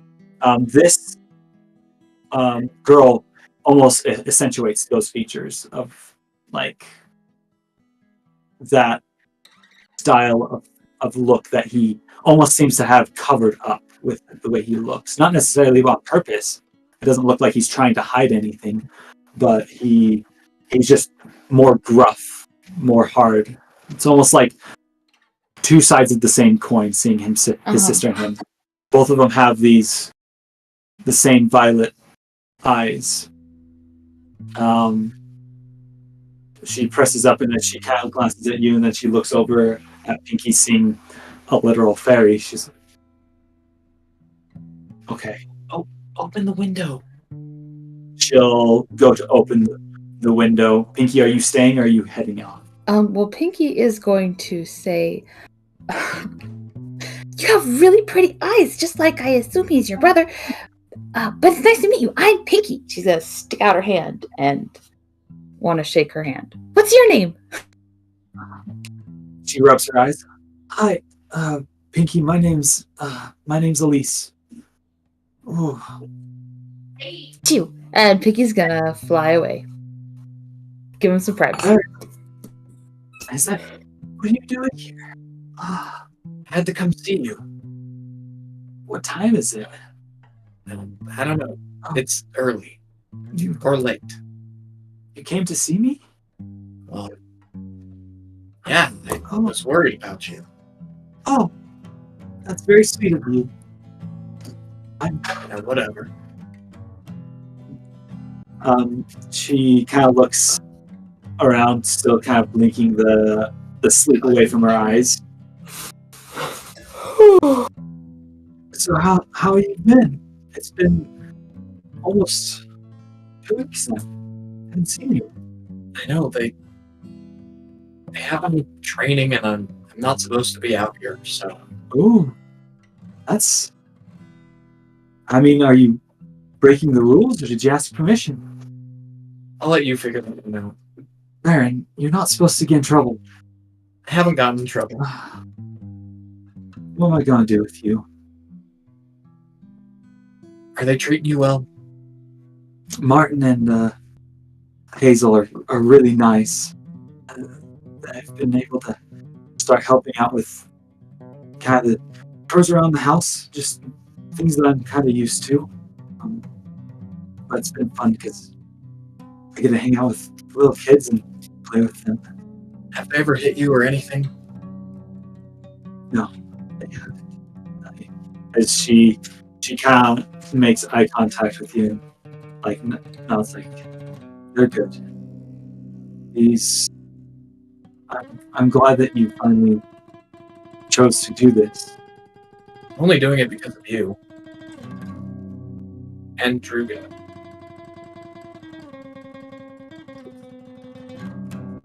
If that helps you sleep at night, I think I'm grateful that you're doing this. It's so good to see you. Wow! And she realizes at that point that you've cut your hair and like shaved. She like touches your hair and like feels it, like you look so much better. Wait, what's that on your lip? As she kind of touches it and finds the mustache. Oh, ew! Why do you have a mustache? How it look good? It doesn't. You should really shave it. Nah, I'm gonna keep it. Oh my gosh, that's gross. Oh, I'm good. it's hard. It was nice staying on the farm for so long. Just, I'm excited for some change though. It's nice to be somewhere where we don't feel like we're looking over our shoulder every moment. And she takes your hand at this moment and kind of squeezes it, like, you can relax. I feel safe here. I think these people are good. Not just Martin and Hazel. The way these people talk, the way they act, they remind me of Grandpa.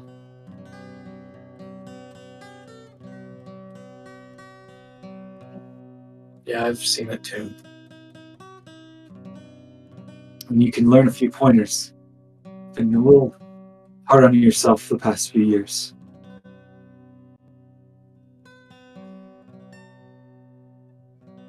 Yeah, well, had to take care of you.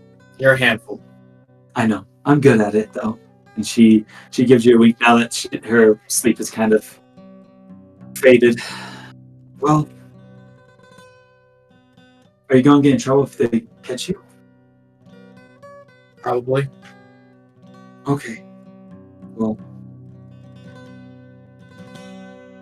I love you. And she gives you a hug. I'll embrace her back. I love you too. I'll see you soon. How long is your training? 3 months. Oh my gosh, that's so long. So I had to come see you. Okay. I appreciate that. I would probably go stir crazy wondering how you were doing. You haven't been drinking again, have you? No. Yeah, with that, you can see her kind of smile a little bit and says, I love you. Yeah, whatever. Write me a letter. Okay. We'll keep in touch that way. Because I don't think I'll be able to do this again. Fair. And with where she's at, she kind of, after embracing you, she picks up Archibald, the owlbear, and kind of is almost cradling it as if for comfort. I feel like there's one more thing I want to tell you. And then it's at that moment that behind you, or looking at her face, you see her face light up with like a bright spotlight-esque look. Your shadow kind of masking a portion of the room. As you look in, you can see yourself kind of standing. You look back and you see one of those sentries, one of those guardians standing there saying, "Halt, halt." With both Pinky and Adelaide right in the lights. As they've been kind of looking up more towards the window and watching this. And that's where we're going to end it tonight. No. No. As Ooh. 5 failures to make it. And that last one was a failure. So you guys have been seen. We'll see what happens. Am I done? Well, with that, I think we're done. I'm sorry to leave that such a heavy cliffhanger. I'm sorry, Elia and Opal and Moss as well. He's gone though. That it was a little bit more Barren focused episode. I still hope you all enjoyed it. Even though there wasn't quite as much for everyone to do. As we get through this training, we'll kind of come back together as a group and it'll be a little bit easier. So, All right.